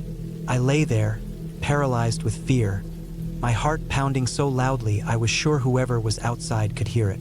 Minutes passed, or maybe it was hours. Time seemed to stretch and warp in the darkness. Eventually, I mustered the courage to unzip my tent just a fraction and peer out. The fire had died down to embers, casting a faint red glow over the campsite. I didn't see anyone, but the woods beyond the clearing were a wall of blackness, impenetrable and silent. The next morning, I packed up my gear and moved my camp to a different spot about 2 kilometers away, deeper into the forest. I told myself it was just to get a change of scenery, but deep down, I knew I was running. I spent the day on edge, jumping at every snap of a twig and every rustle of leaves. By evening, I was exhausted, both physically and mentally. I set up my tent near a rocky outcrop and built a fire, hoping the flames would keep whatever was out there at bay. That night, I didn't sleep at all. I sat by the fire, clutching a heavy branch I'd sharpened into a crude weapon. Every so often, I thought I heard footsteps in the distance, but they never came closer. When dawn finally broke, I felt a wave of relief so overwhelming I almost cried. I decided I'd had enough. It wasn't worth it anymore. The beauty of the wilderness, the sense of adventure. None of it mattered if I didn't feel safe. I packed up my camp and started hiking back toward my car. The trail was overgrown in places, and I had to stop frequently to check my map and GPS. By midday, I was sweaty, hungry, and irritated, but I was making progress. According to my GPS, I was less than a kilometer from the small dirt road where I'd parked. That's when I saw it. A figure, standing in the middle of the trail about 50 meters ahead. At first, I thought it was another hiker, but as I got closer, I realized something was off. The person wasn't moving. They were just standing there, facing me. I stopped, my mouth going dry. "Hello," I called out, my voice trembling. No response. I took a step back and the figure took a step forward. That's when I turned and ran. I didn't look back. I didn't stop. Branches whipped at my face and roots threatened to trip me, but I kept going, driven by pure terror. I could hear footsteps behind me, heavy and fast, matching my pace. I burst out onto the dirt road and saw my car parked a few meters away. I fumbled with the keys, my hands shaking so badly I almost dropped them. Finally, I managed to unlock the door, throw my backpack inside, and scramble into the driver's seat. As I started the engine, I glanced in the rearview mirror. The figure had stopped at the edge of the woods, just watching. I couldn't make out their face, but I could feel their eyes on me. I slammed my foot on the gas and sped away, not daring to slow down until I was miles from the forest. I didn't stop driving until I reached Marseille. I checked into a hotel near the airport, locked the door, and spent the night wide awake, jumping at every sound. The next morning, I caught the first flight back to London. It's been months now, and I still don't know what happened out there. Maybe it was just a local messing with me, some sick prank to scare off tourists, or maybe it was something worse. I've stopped trying to make sense of it. All I know is that I'll never go camping alone again.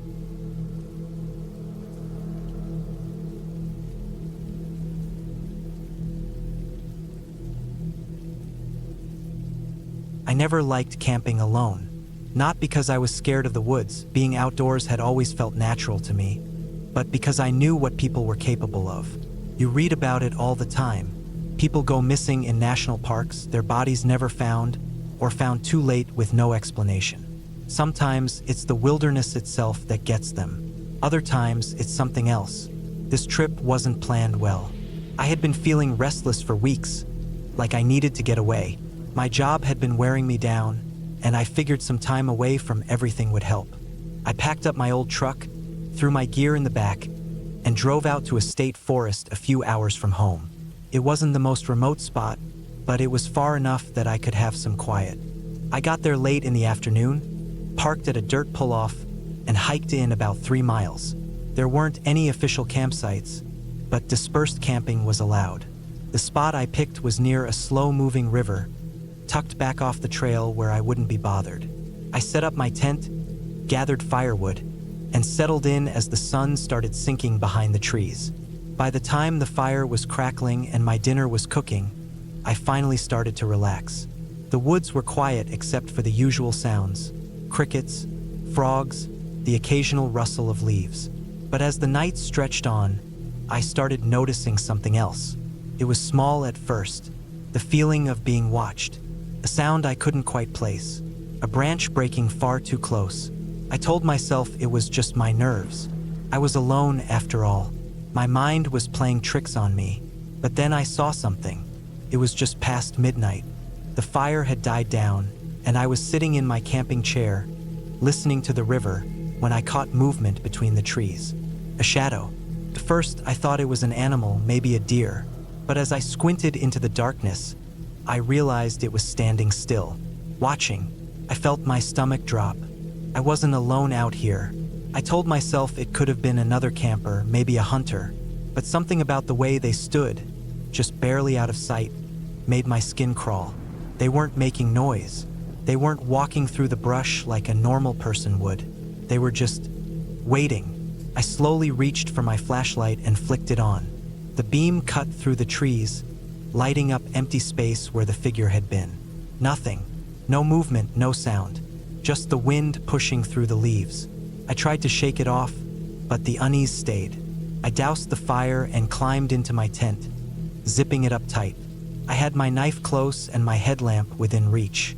I wasn't about to fall asleep, not with that feeling hanging in the air. The forest was too quiet. An hour passed, maybe two. Then I heard it. Footsteps, slow, careful, coming from the direction where I'd seen the shadow. I held my breath. They stopped just outside my tent. I gripped the handle of my knife, my heart pounding so hard I could feel it in my throat. The seconds stretched out. I could hear breathing, low, steady. Someone was standing right outside. I didn't move, didn't make a sound. Then, a hand pressed against the fabric of my tent. I lunged. My knife slashed through the nylon, tearing open a gash as I scrambled out, my headlamp flicking on. My heart slammed against my ribs as I whipped the light around. No one was there. The woods were still, silent. The only sound was my own breathing, ragged and sharp. But I knew what I had felt. The handprint was still there, pressed into the fabric. I wasn't waiting around. I grabbed my backpack, stuffed what I could into it, and threw it over my shoulder. I kept my knife in one hand, my light in the other. My truck was 3 miles away. It didn't matter how late it was. I was getting the hell out. The walk back was the longest I'd ever done. Every few steps, I stopped and listened. I kept checking over my shoulder. The feeling of being watched never left. Then I heard it again. Footsteps, matching mine. I sped up. So did they. I broke into a jog.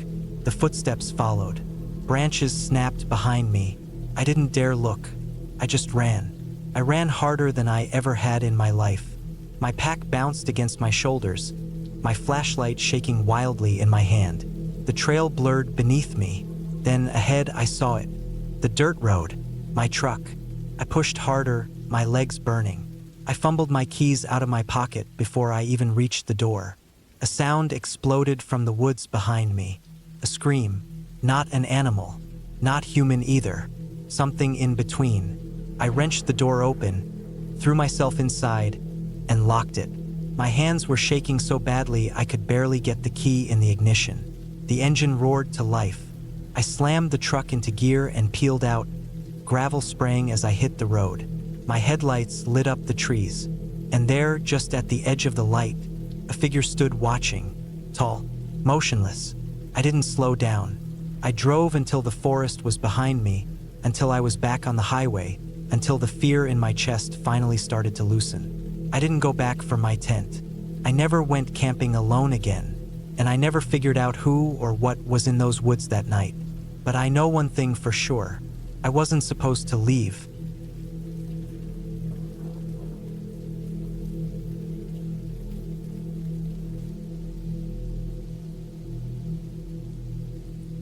It was 2018 when I found myself doing something I never thought I would. Camping in a graveyard. Not for some thrill-seeking adventure or a dare, but out of necessity. I was between places and I didn't have the money for a motel. I had been driving for hours through rural Tennessee, the kind of backroads where gas stations were few and far between, and cell service came and went like a bad dream. I wasn't completely homeless, but I was close enough. The only thing keeping me afloat was my old pickup truck and a battered tent stuffed in the back. The graveyard wasn't my first choice. I had hoped to find a rest stop or even an abandoned barn, but by the time night came, I had no luck. The last bit of daylight was fading behind the hills when I turned down a dirt road, hoping it would lead me somewhere I could stay without getting run off. It was only after I pulled in that I realized where I was. The place wasn't marked with a sign, just a rusted old gate hanging off one hinge and a narrow gravel path leading in. But I could see the headstones, dozens of them, some standing tall, others leaning like they had grown tired over the years. I told myself it wasn't so bad. It was just a place like any other. The dead didn't bother me. It was the living that always seemed to cause trouble. So, I pulled my truck as far back as I could, near a patch of trees, and set up my tent just beyond the reach of the headstones. The first thing I noticed was how quiet it was. Not the normal nighttime sounds you'd expect. No crickets, no owls, nothing. Just the distant rustle of leaves when the wind picked up. It made me uneasy, but I chalked it up to exhaustion. I had been driving since morning, and my body was begging for rest. I unrolled my sleeping bag, made sure my truck was locked, and settled in for the night. The ground was hard, and every time I shifted, I could feel roots pressing into my back. It wasn't comfortable, but I had slept in worse places. I told myself to close my eyes and ignore the feeling creeping up my spine. Then I heard it. At first, I thought it was just the wind, but it wasn't. It was footsteps, slow, deliberate, not crunching through leaves, but moving along the gravel path. I held my breath, straining to listen. The sound stopped, then started again, this time closer. I told myself it could be an animal, a deer maybe, but the steps were too steady, too human. My heartbeat pounded in my ears as I reached for the flashlight I had left beside me. I flicked it on and aimed it toward the sound. Nothing. The path was empty. The graves stood still. But I knew I had heard something. I knew I wasn't alone. I sat there for what felt like forever, gripping the flashlight, waiting for something to move. But nothing did. Finally, I convinced myself it was my mind playing tricks. Long drives, lack of sleep, and an empty stomach could do that. I laid back down but didn't close my eyes. I kept the flashlight in my hand, just in case. Then, not long after, I heard something new. Not footsteps this time, but a soft scraping sound, like something being dragged through the dirt. It came from the far side of the graveyard, beyond the oldest headstones. I slowly unzipped the tent and shined my light toward the sound. For a moment, I thought I saw movement, a dark shape shifting just at the edge of the trees. But when I blinked, it was gone. I wasn't about to wait around to see what it was. My gut was telling me to leave, and I'd learned to trust it. I started packing up, stuffing my sleeping bag into the truck as fast as I could. My hands were shaking, but I kept moving. That's when I noticed something that made my stomach drop. The gravel path that had been empty minutes before wasn't empty anymore. There were footprints in the dirt, fresh ones, and they weren't mine. They came from the far side of the graveyard, leading straight toward my tent. I didn't waste another second. I threw everything into the truck, not caring if it was packed right, and jumped into the driver's seat. The engine roared to life and I hit the gas. Gravel sprayed behind me as I sped back to the main road, heart hammering in my chest. I didn't stop driving until I reached a gas station 20 miles away. I parked under the bright lights and just sat there, trying to catch my breath. My hands were still shaking. My skin was cold with sweat. I don't know what I heard that night. I don't know who or what was out there, but I know one thing for sure. I wasn't alone in that graveyard, and I never will be again.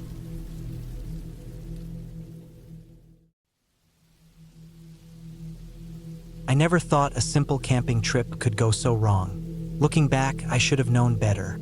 The signs were all there, but sometimes you only see the warnings when it's too late.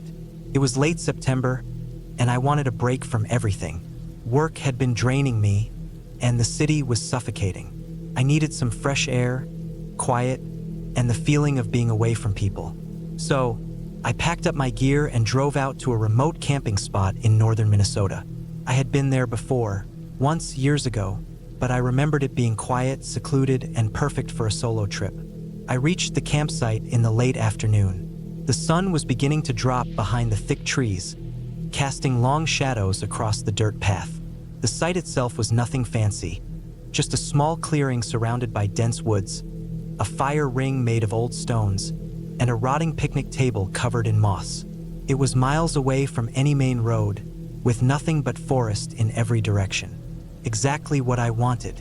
I parked my truck a little off the trail, grabbed my gear, and started setting up. I pitched my tent near a large tree, close enough to provide some shelter in case of rain, but not too close to risk falling branches.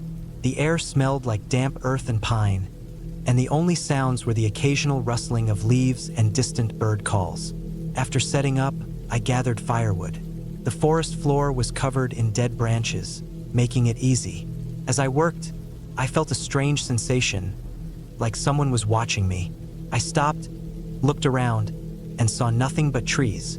Just my mind playing tricks on me. I told myself it was normal to feel a little on edge when alone in the woods. By nightfall, the fire was crackling, and I sat in my camping chair, eating a quick meal.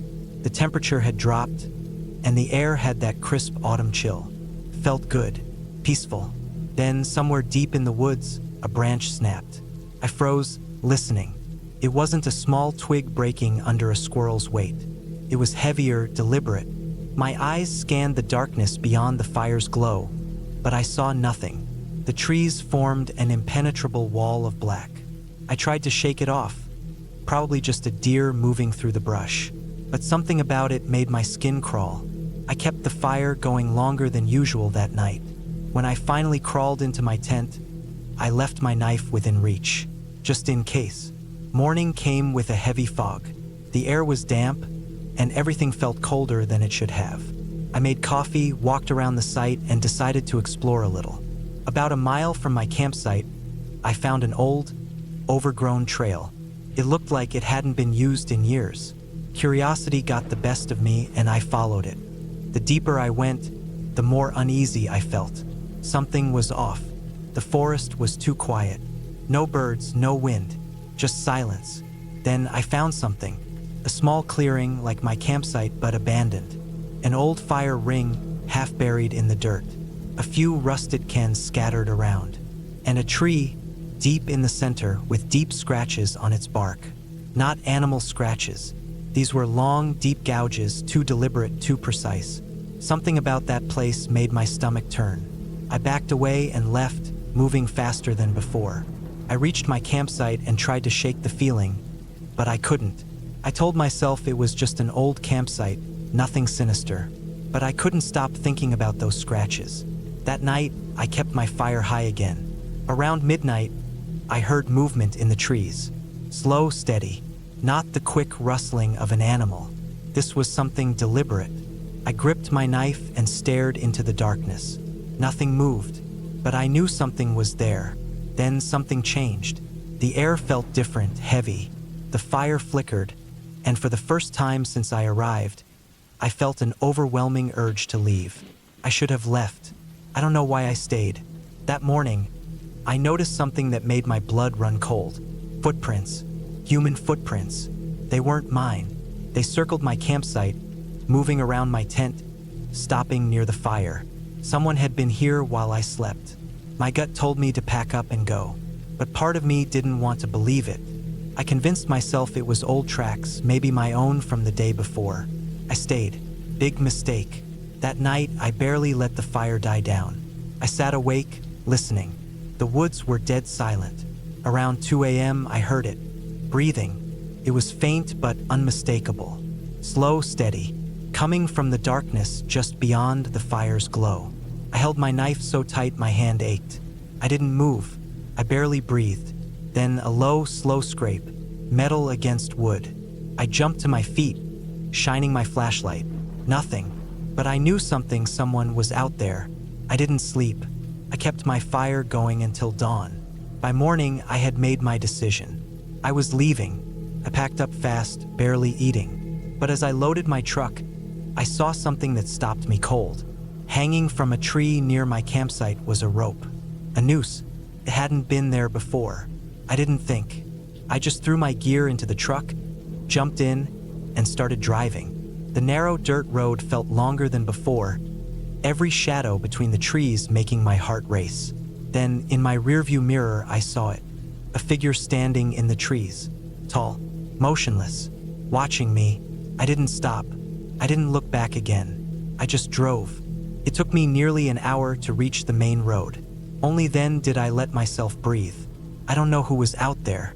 I don't know what they wanted. But I do know one thing. I will never camp alone again. Some places aren't meant to be visited. Some warnings should never be ignored. And some people, no matter how much you want to believe otherwise, are capable of things you don't want to imagine.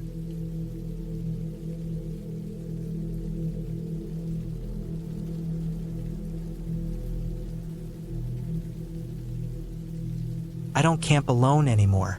I used to love the stillness, the quiet hum of the wind through the trees, the feeling of being far away from the weight of life. But that was before that night, before I learned that not everything in the woods is what it seems. It was late October, just starting to get cold enough to see your breath at night. I had planned a weekend out in the mountains of Wyoming, nothing extreme, just a few miles off the trail, far enough from other people to enjoy the peace. I packed light, just my tent, sleeping bag, some dried food, a good knife, and my rifle. I always brought my rifle, not because I expected trouble, but because things live out there that you don't want to meet unarmed. I parked my truck near a ranger station, checked the map, and started hiking. The first few hours were easy. Sunlight streamed through the thinning leaves, the scent of pine and damp earth filling the air. Felt good to be away. No people, no noise, just me and the wild. By late afternoon, I found a decent clearing beside a stream. Perfect spot. Flat ground, plenty of dry wood for a fire, fresh water nearby. I set up my tent, gathered some kindling, and got a fire going before the sun dipped too low. The wind had picked up a little, rustling through the trees in long, steady breaths. As I sat by the fire, eating a bit of jerky, I noticed something. The woods were off. I've camped enough to know how the forest sounds at night. Crickets, distant owls, the occasional rustling of some small animal moving through the underbrush. But here it was too quiet, the kind of quiet that feels like a held breath. I brushed it off. Some places just feel different, that's all. Maybe the wind had scared off the smaller creatures. Maybe I was just overthinking it. By the time the sun had fully set, the fire was strong, and the cold had started creeping in. I unrolled my sleeping bag inside the tent, made sure my rifle was close, and settled in for the night. I don't know how long I had been asleep before I woke up. The fire outside had died down to just glowing embers, casting faint red light across the clearing. At first, I didn't know what had woken me. There was no sound, no movement, just that feeling again, that something was wrong. Then I heard it, a slow, dragging noise just beyond the tree line. Not footsteps, not the quick scurry of an animal. It was deliberate, heavy, like something was pulling itself through the leaves. I reached for my rifle, listening. The sound stopped. I held my breath, heart hammering in my chest. Then, from the dark, came a sound that nearly made me drop the gun. It was my name, not loud, not a shout, just a whisper, stretched and wrong, like someone struggling to shape the words. Jake. I don't scare easy, but hearing my name come out of the darkness like that, from a voice that wasn't quite right, sent ice through my veins. I gripped my rifle tighter, waiting. Silence. Then movement. Something shifted at the edge of the firelight. A shape just barely visible between the trees. I raised the rifle, aiming toward it, but the light was too dim. I could only make out the outline. Tall. Too tall. Its limbs were long, almost stretched, like it had been pulled into the wrong shape. Then it stepped forward. The firelight caught its face, and I stopped breathing. It was me, or something trying to be me. The features were close, but not quite right. The skin too smooth, the mouth just a little too wide, the eyes dark and empty. It was like looking at a reflection in a broken mirror. I didn't think. I fired. The shot rang out, echoing through the trees. The thing jerked, stumbled back, but didn't fall. It didn't bleed, just stood there, head tilted, watching me. Then it smiled. Not a normal smile, too wide, stretching the skin in ways that shouldn't be possible. I didn't wait.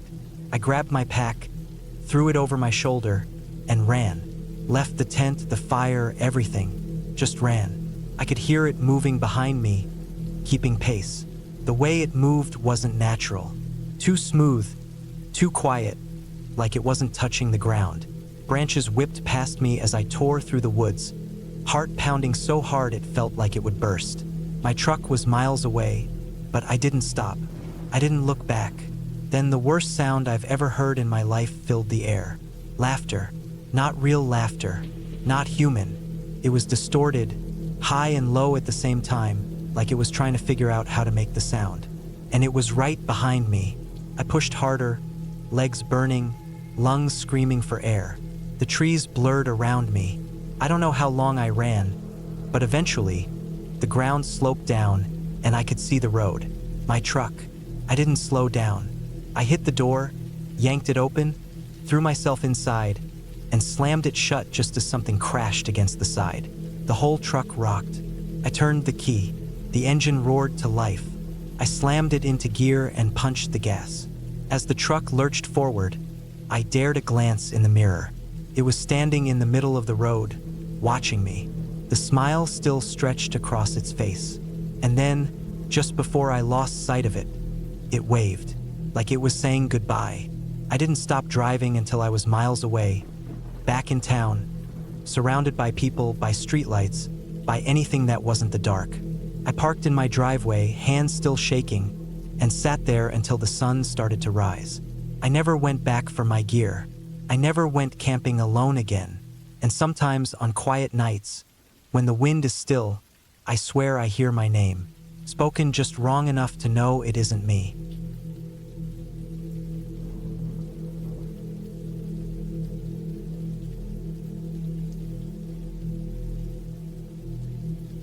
I had been on the road for most of the day, my truck tires kicking up dirt and mud as I made my way deeper into the mountains. The rain had started in the afternoon, light at first, then heavier as the evening came. I was used to roughing it out in the woods, camping alone in remote places, but something about the thick, gray clouds rolling in over the peaks unsettled me. Still, I had come this far, and I wasn't about to turn back just because of a little bad weather. The campsite I had in mind was a clearing near a river, tucked away from the main road, where hardly anyone came. I had been there once before, years ago, and remembered it as a quiet place, perfect for a solo night in the wild. But as I pulled my truck off the narrow dirt road and into the clearing, I could tell the rain had changed the land. The ground was softer, muddier, with deep tracks from water running downhill.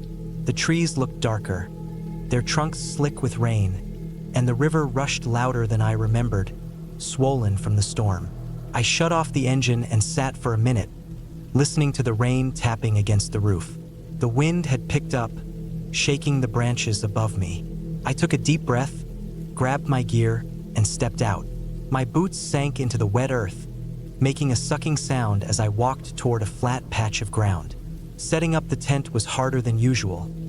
The rain made everything heavier, the ropes slipped through my fingers, and the wind fought against me. By the time I got it upright, my clothes were soaked through. I built a small fire with what little dry wood I could find under fallen logs, sheltering it from the rain with a makeshift windbreak of stones. The fire sputtered, barely giving off any warmth, but it was something. I sat on a log, eating a cold sandwich from my pack, listening to the rain and the rushing river. That's when I noticed it. At first, I thought it was just the wind pushing through the trees, making strange noises in the distance. But as I sat there, chewing slowly, I realized the sound wasn't coming from the trees at all. It was lower, steadier, footsteps in the mud. I turned my head slightly, trying to listen past the rain. The steps were slow, deliberate, not the sound of an animal moving through the woods. My hand tightened around the knife at my belt. I glanced around, but the fire cast only a weak glow, and the trees beyond it were nothing but black shapes against the gray sky. If someone was out there, they were standing just beyond the reach of the light. I waited, my breath slow and controlled, but the sound stopped. Maybe it was my imagination. Maybe it was just the rain playing tricks on me. But then it started again. Closer. I stood up, gripping my knife, scanning the darkness. The fire crackled behind me, its light making it harder to see beyond the immediate area. My truck was only a few feet away, the doors locked, the rifle inside. I thought about making a move for it, but I didn't want to turn my back to the woods. I forced myself to breathe, to think. If someone was out there, they hadn't tried to approach the fire. They were just watching, waiting. The rain continued to fall, making it harder to hear anything beyond its steady drumming. I waited for what felt like forever, but the footsteps didn't come back. Eventually, I convinced myself I was overreacting. Maybe it was just an animal after all, something moving through the brush and gone now.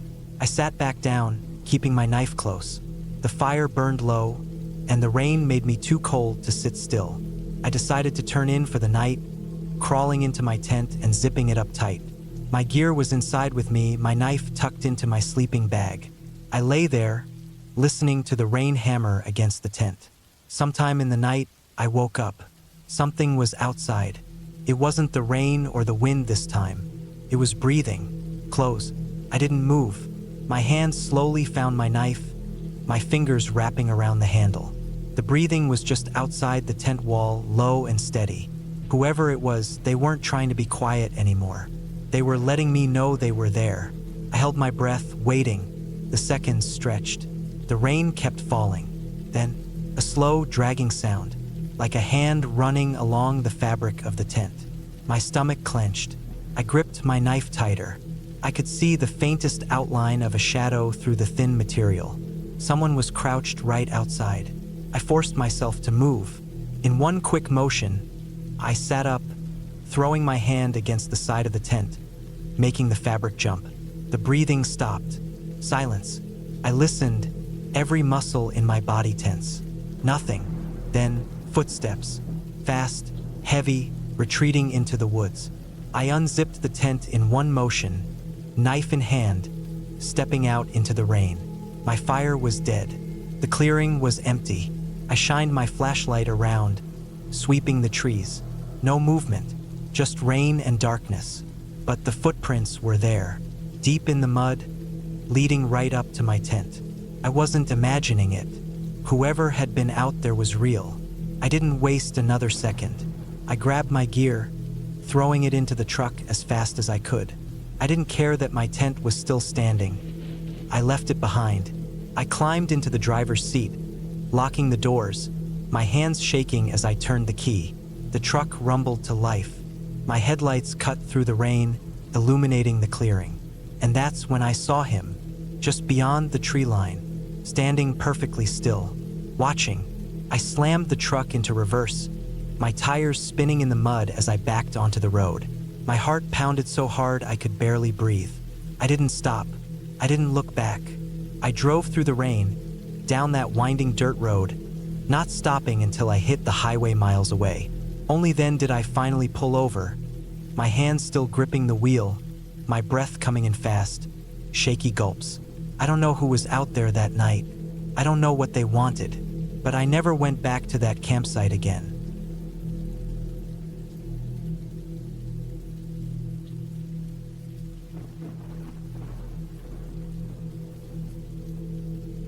It was early autumn when I decided to go on a camping trip. The days were getting shorter, and the air had that crisp feeling that came with the changing seasons. I had been meaning to get away for a while, away from work, away from everything that had been weighing on my mind. The past few months had been exhausting, and I needed time to clear my head. I packed my truck with all the essentials: tent, sleeping bag, enough food and water for a few days, a hunting rifle just in case. I was heading to a secluded area deep in the woods, a place I had visited once before but never stayed overnight. It wasn't an official campsite, just a patch of forestland far enough from civilization to feel truly isolated. That was what I wanted: solitude. As I drove, the roads became narrower, the trees taller. The further I went, the fewer signs of people I saw. The last stretch of my drive was a dirt road, uneven and full of potholes. I had to slow down to a crawl to avoid damaging my truck.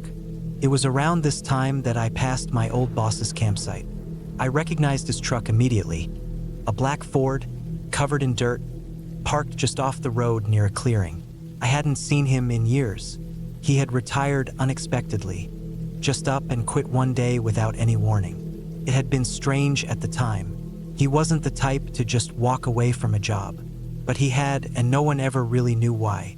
I glanced at his campsite as I passed. There was a tent, a small fire pit with no fire, and what looked like a pile of gear sitting outside the tent flap. But I didn't see him. I kept driving. Something about that campsite stuck with me, though. There was something off about it. It looked abandoned almost. The gear had been sitting out like someone had left in a hurry. The truck was there, but there were no signs of movement. I told myself I was overthinking it. Maybe he had gone for a hike. Maybe he was just inside the tent, resting. Either way, it wasn't my problem. I kept going until I reached my own campsite, a few miles deeper into the woods. I parked my truck, stretched my legs, and took a deep breath of the cool, fresh air. There was no cell service out here, no traffic noise, just the sounds of the forest, leaves rustling in the wind, the occasional snap of a twig. I set up camp. I pitched my tent, gathered some firewood, got a small fire going before the sun set. I ate a quick meal, listened to the distant sounds of the woods, and let myself finally relax. But I couldn't shake the feeling that something was off. That night, I barely slept. I wasn't scared, not exactly, but I felt uneasy. I kept thinking about my old boss's campsite, how strange it had looked. Every time I closed my eyes, my mind played out different scenarios. What if something had happened to him? What if he was hurt? What if he wasn't alone? At some point, exhaustion won out, and I drifted into a restless sleep. I woke up just before dawn. The fire had burned down to embers, and the forest was eerily silent. Normally, the early morning would be filled with bird calls, the rustling of small animals moving through the undergrowth. But there was nothing, just silence. I got up, stretched, and decided to check on my old boss's campsite. Maybe it was nothing. Maybe I was being paranoid. But I couldn't ignore the feeling that something was wrong. I made my way back along the dirt road, walking this time. The morning air was cold, and I could see my breath in front of me. The walk was longer than I remembered, but eventually, I saw the clearing where his truck had been. Only now the truck was gone. The tent was still there. The gear was still there. But the truck, the same one I had seen parked there just yesterday, was missing. I stood there for a long moment trying to make sense of it. Maybe he had left early. Maybe he had packed up his truck and driven out before I woke up. But why would he leave all his gear behind? His tent? His supplies? I stepped closer, scanning the campsite. The fire pit was untouched. The gear was still piled up. But now I noticed something I hadn't seen before. There were deep tracks in the dirt, drag marks leading away from the tent, into the trees. Something had been pulled through here. Something heavy. I hesitated. Every instinct in my body was telling me to turn around, to leave, to pretend I had never stopped here. But I couldn't. I had to know. I followed the drag marks. They led deep into the woods, winding through the trees, over uneven ground. The further I went, the more unsettled I felt. The silence was deafening. There were no birds, no rustling leaves, just my own footsteps, crunching over fallen branches. Then I saw it. A boot, half buried in the dirt. I stepped closer, my stomach twisting. The boot was old, scuffed up, but I recognized it. I had seen my boss wear that same pair of boots before. They were distinctive, with deep cracks along the leather, and they were still on his feet. I found him lying in the dirt, face down, motionless. His body was twisted at an unnatural angle, arms sprawled out like he had been dragged here and left. His clothes were torn, and his skin was pale, far too pale. I stood there, frozen. I wanted to believe he was still alive, that maybe he had just passed out, but I knew better.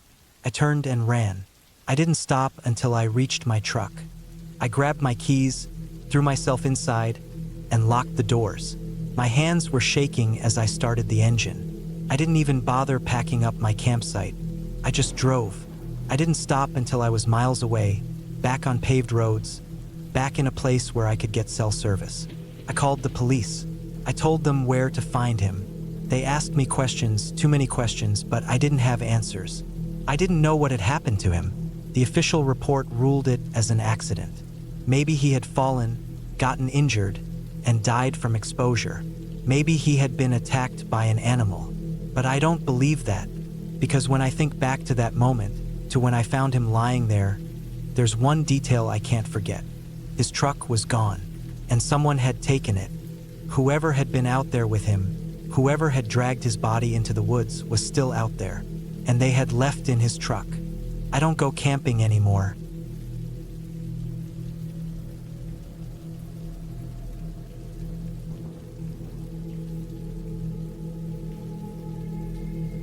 I had always hunted alone. It wasn't because I didn't have friends or family to go with, but because I liked the silence. I liked the time away from everything. It gave me space to think, to reset, to just exist in a way that I couldn't when surrounded by people. Hunting wasn't just a hobby for me, it was a way of life. I grew up learning how to track, how to wait, how to be patient. This trip was no different. I had planned it months in advance, choosing a spot deep in the wilderness of British Columbia. I had hunted in these forests before, but never this deep. The area was vast, filled with dense trees, steep inclines, and long-forgotten trails. The nearest town was over 60 miles away, and I liked it that way.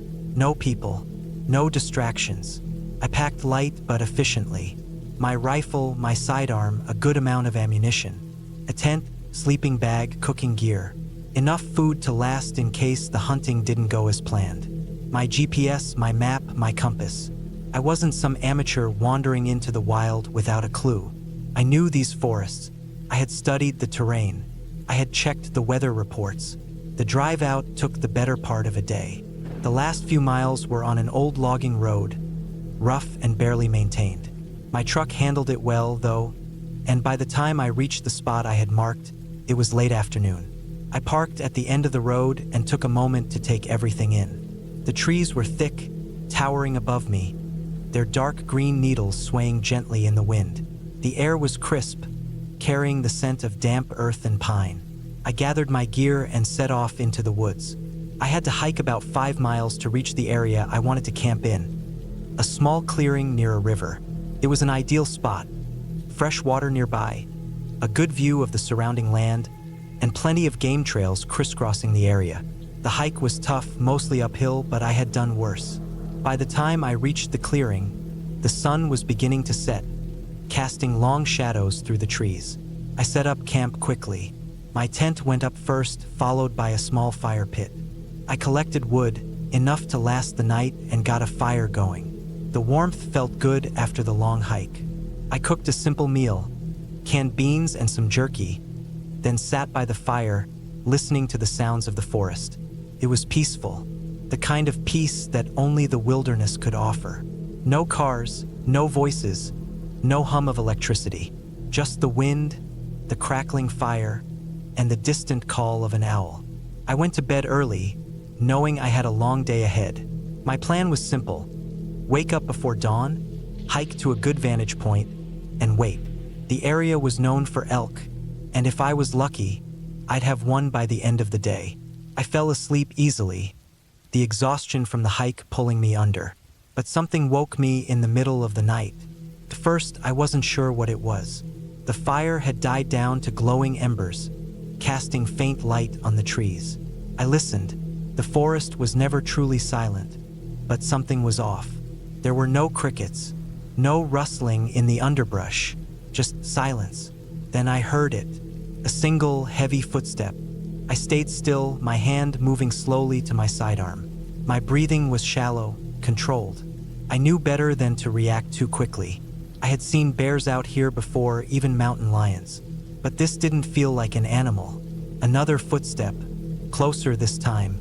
I sat up slowly, my eyes scanning the darkness beyond the fire. The trees were thick, their shadows shifting in the dim light. I couldn't see anything, but I could feel it. Something was out there. I stayed like that for what felt like an hour, but it was probably just minutes. Eventually, the sound stopped. The forest remained eerily quiet, but nothing came closer. I didn't go back to sleep. I just sat there, my hand on my gun, waiting. By the time the first light of dawn broke through the trees, I was already packed and moving. I told myself it was nothing. Maybe a deer, maybe my imagination, but I wasn't stupid. I wasn't going to stay in that exact spot another night. I hiked out toward the ridge I had marked for hunting. It was about 2 miles away, overlooking a valley where I had seen elk before. As I walked, I kept checking my surroundings, looking for tracks, looking for anything out of place. I found them about halfway there. Footprints, not animal, human, barefoot. The prints were large, deep, pressed into the damp earth. They weren't fresh, but they weren't old either. Maybe a day at most. I crouched down, studying them. They led in the direction of my camp. I felt my stomach tighten. This wasn't right.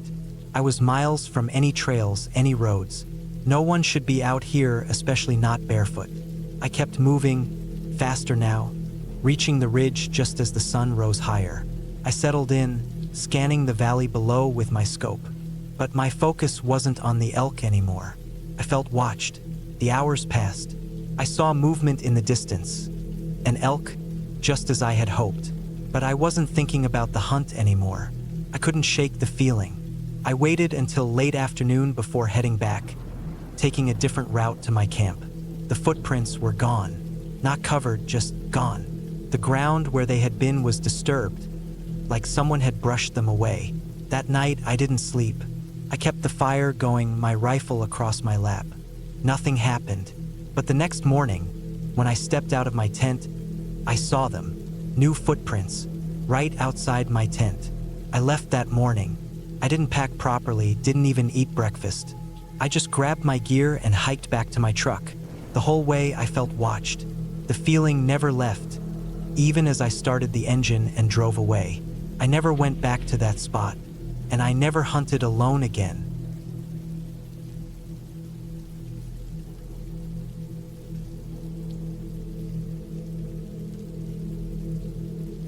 I had always been someone who enjoyed camping alone. Some people found it strange, but I liked the solitude. I liked hearing the sounds of the woods without any distractions. No talking, no noise from other campers. Just me, the trees, and the sounds of nature. I wasn't reckless about it. I always told someone where I was going, carried enough supplies, and stayed aware of my surroundings. But even the most careful people can run into trouble. This happened in the summer of 2018. I had taken a week off work and wanted to camp somewhere remote, far away from any trails crowded with hikers. I found a spot in northern Montana, near the edge of a national forest, miles away from any established campsites. The area wasn't well traveled, but it wasn't completely unknown either. I had done my research. There were no major predator concerns, the weather looked fine, and the landscape was perfect. Tall trees, a clear running stream nearby, and enough open space for me to set up comfortably. The first day was normal. I hiked in during the early afternoon, about 5 miles off any marked trail, and found a good clearing. I set up my tent, gathered some firewood, and took in the surroundings. Everything felt calm. The air smelled fresh, the stream nearby was flowing gently, and I could hear birds in the trees. I cooked my food, ate as the sun went down, and stayed up for a while watching the fire before going into my tent. The first strange thing happened that night. I woke up to the sound of snapping branches. Not just the little kind that squirrels break as they run through the undergrowth, but heavier snaps, like something big was walking nearby. I stayed still, listening. It wasn't unusual to hear animals moving at night, but this was slow. It didn't sound like a deer bounding through the trees or a bear sniffing around. It was deliberate. A step, a pause, another step. I reached for my flashlight and slowly unzipped the tent. I shined the light around the trees, but I didn't see anything. The sound had stopped. I told myself it was probably nothing and went back inside. But I had trouble falling back asleep after that. The next day, I tried to shake off the uneasy feeling. I spent most of the day exploring, walking along the stream, making sure I had a good sense of my surroundings. I didn't see any fresh tracks of large animals nearby, which reassured me a little. I didn't do much that afternoon except gather more wood and double-check my food supply. That night, it happened again. I woke up around the same time to the sound of movement. This time, it was closer. It sounded like it was just outside my camp. I held my breath, listening. The footsteps were slow, methodical. I could hear the dry leaves and twigs crunching underfoot. I sat up, grabbed my flashlight again, and this time, I called out. No response. I waited, listening. The steps stopped. I didn't hear anything running away, no sound of something crashing through the brush, just silence. I stayed awake for a long time, sitting in my tent, waiting to hear anything else. Eventually, exhaustion won, and I must have drifted off. The next morning, I checked the area around my tent. Nothing obvious stood out, no tracks, no signs of anything unusual. I started to wonder if I was just hearing things, maybe a deer walking close by, but it didn't feel right. I made the decision to stay one more night, but to be extra cautious. I didn't start a fire that evening, not wanting to attract any unwanted attention. I kept my flashlight and knife close, and I forced myself to stay up as long as I could, listening. It was sometime past midnight when I heard it again. This time I was already awake. The sound of slow, careful steps moving just beyond the reach of my tent. I felt my pulse hammering in my chest. Then, something new happened. A clicking sound, like a rock tapping against another rock. 3 slow clicks, then silence. I didn't move. I gripped my knife, my breath shallow. Then, after what felt like forever, I heard the steps move away. They faded into the distance, swallowed by the night. I didn't sleep. I waited until the first light, then packed up as quickly as I could. I didn't even stop to eat. I hiked out fast, checking behind me every so often, making sure I wasn't being followed. The whole way back to my truck, I felt like something was just behind me, watching, but I never saw anything. I don't know what it was. Maybe a person, maybe someone living out there, staying hidden. Maybe it was just my mind playing tricks on me. But I've never been able to shake the feeling that whatever was out there that night wasn't just passing through. I haven't camped alone since.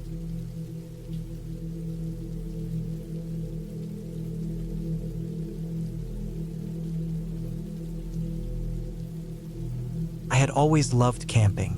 There was something about being out in nature, away from the noise of the city, that made me feel at peace. I never considered myself an expert, but I had been on enough solo trips to know what I was doing. I had camped in forests, by lakes, and in the mountains, and I always took the necessary precautions, checking weather forecasts, bringing enough supplies, and staying aware of my surroundings. It was the summer of 2018 when I decided to take a solo trip to the French countryside. I had been working non-stop for months, and I needed a break. I wanted to go somewhere quiet, away from tourists and crowded campgrounds. After searching for a while, I found a remote area near the Parc National de Cévennes, a vast, rugged landscape filled with dense forests, deep valleys, and winding rivers. It wasn't completely off the grid, but it was isolated enough that I wouldn't have to worry about running into too many people. I packed everything I needed: tent, sleeping bag, food, a small gas stove, a knife, and a flashlight with extra batteries. I had also bought a small can of bear spray just in case. I wasn't worried about bears since they were rare in that part of France, but wild boars could be aggressive, and I wanted to be prepared. The drive to the spot took longer than expected. The roads were narrow, twisting through hills and dense patches of trees. At times, I questioned if my car would make it, but eventually, I arrived at a clearing not far from a small river. The place was perfect: flat ground, plenty of space, and no signs of other campers. I set up my tent, gathered some wood for a small fire, and cooked myself a quick meal. As the sun began to set, I sat by the fire, listening to the distant sounds of birds and insects. The air was cool, carrying the fresh scent of damp earth and pine. I felt completely at ease, but that feeling wouldn't last. The first sign that something was wrong came just as I was getting ready to sleep. I had put out the fire, zipped up my tent, and was lying inside my sleeping bag when I heard movement outside. At first, I thought it was a small animal, maybe a rabbit or a fox, but the sound was heavier. Slow, deliberate footsteps on the dry leaves. I held my breath, listening. The steps stopped. I waited, my heart pounding in my chest. Then, after a long silence, I convinced myself it had just been my imagination. Maybe a deer had wandered too close and then ran off when it noticed my tent. I tried to sleep, but I couldn't shake the feeling that I wasn't alone. The next morning, I woke up early and stepped outside. The air was crisp, and the sky was a pale blue, the sun just beginning to rise over the trees. But as I walked around my campsite, I noticed something strange. Footprints. They weren't mine. I had been careful about where I stepped when I arrived, and these were fresh. The prints were deep, like someone heavy had been walking around. They circled my tent. I stood there for a long time, staring at them. There were no other tents nearby, no parked cars, no hiking trails. I had seen no one since I arrived. A chill ran down my spine. Someone had been watching me while I slept. I told myself it could have been a lost hiker, someone passing through, but the thought didn't sit right with me. If it had been a hiker, why hadn't they said anything? Why had they walked in circles around my tent instead of just passing by? I decided to shake it off. Maybe I was overreacting. Maybe I was letting my imagination get the best of me. Still, I couldn't ignore the unease creeping up my spine. That day, I tried to keep busy. I went for a short hike, collected more firewood, and double-checked my supplies. But I couldn't shake the feeling that I was being watched. Every now and then, I thought I saw movement between the trees, but whenever I turned my head, nothing was there. As the sun started to set, I decided to keep my fire going longer than the night before. The warmth and light made me feel safer. But as I sat by the flames, I caught something in my peripheral vision, a shadow moving between the trees. I turned quickly, but it was already gone. My skin prickled. Someone was there. I grabbed my flashlight and pointed it toward the woods, scanning the tree line.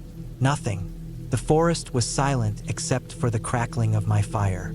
I stayed up for hours, forcing myself to keep watch. But eventually, exhaustion won and I had to sleep. I woke up to a noise. It was a soft rustling at first, like someone shifting their weight. Then, the unmistakable sound of a zipper. My tent's zipper.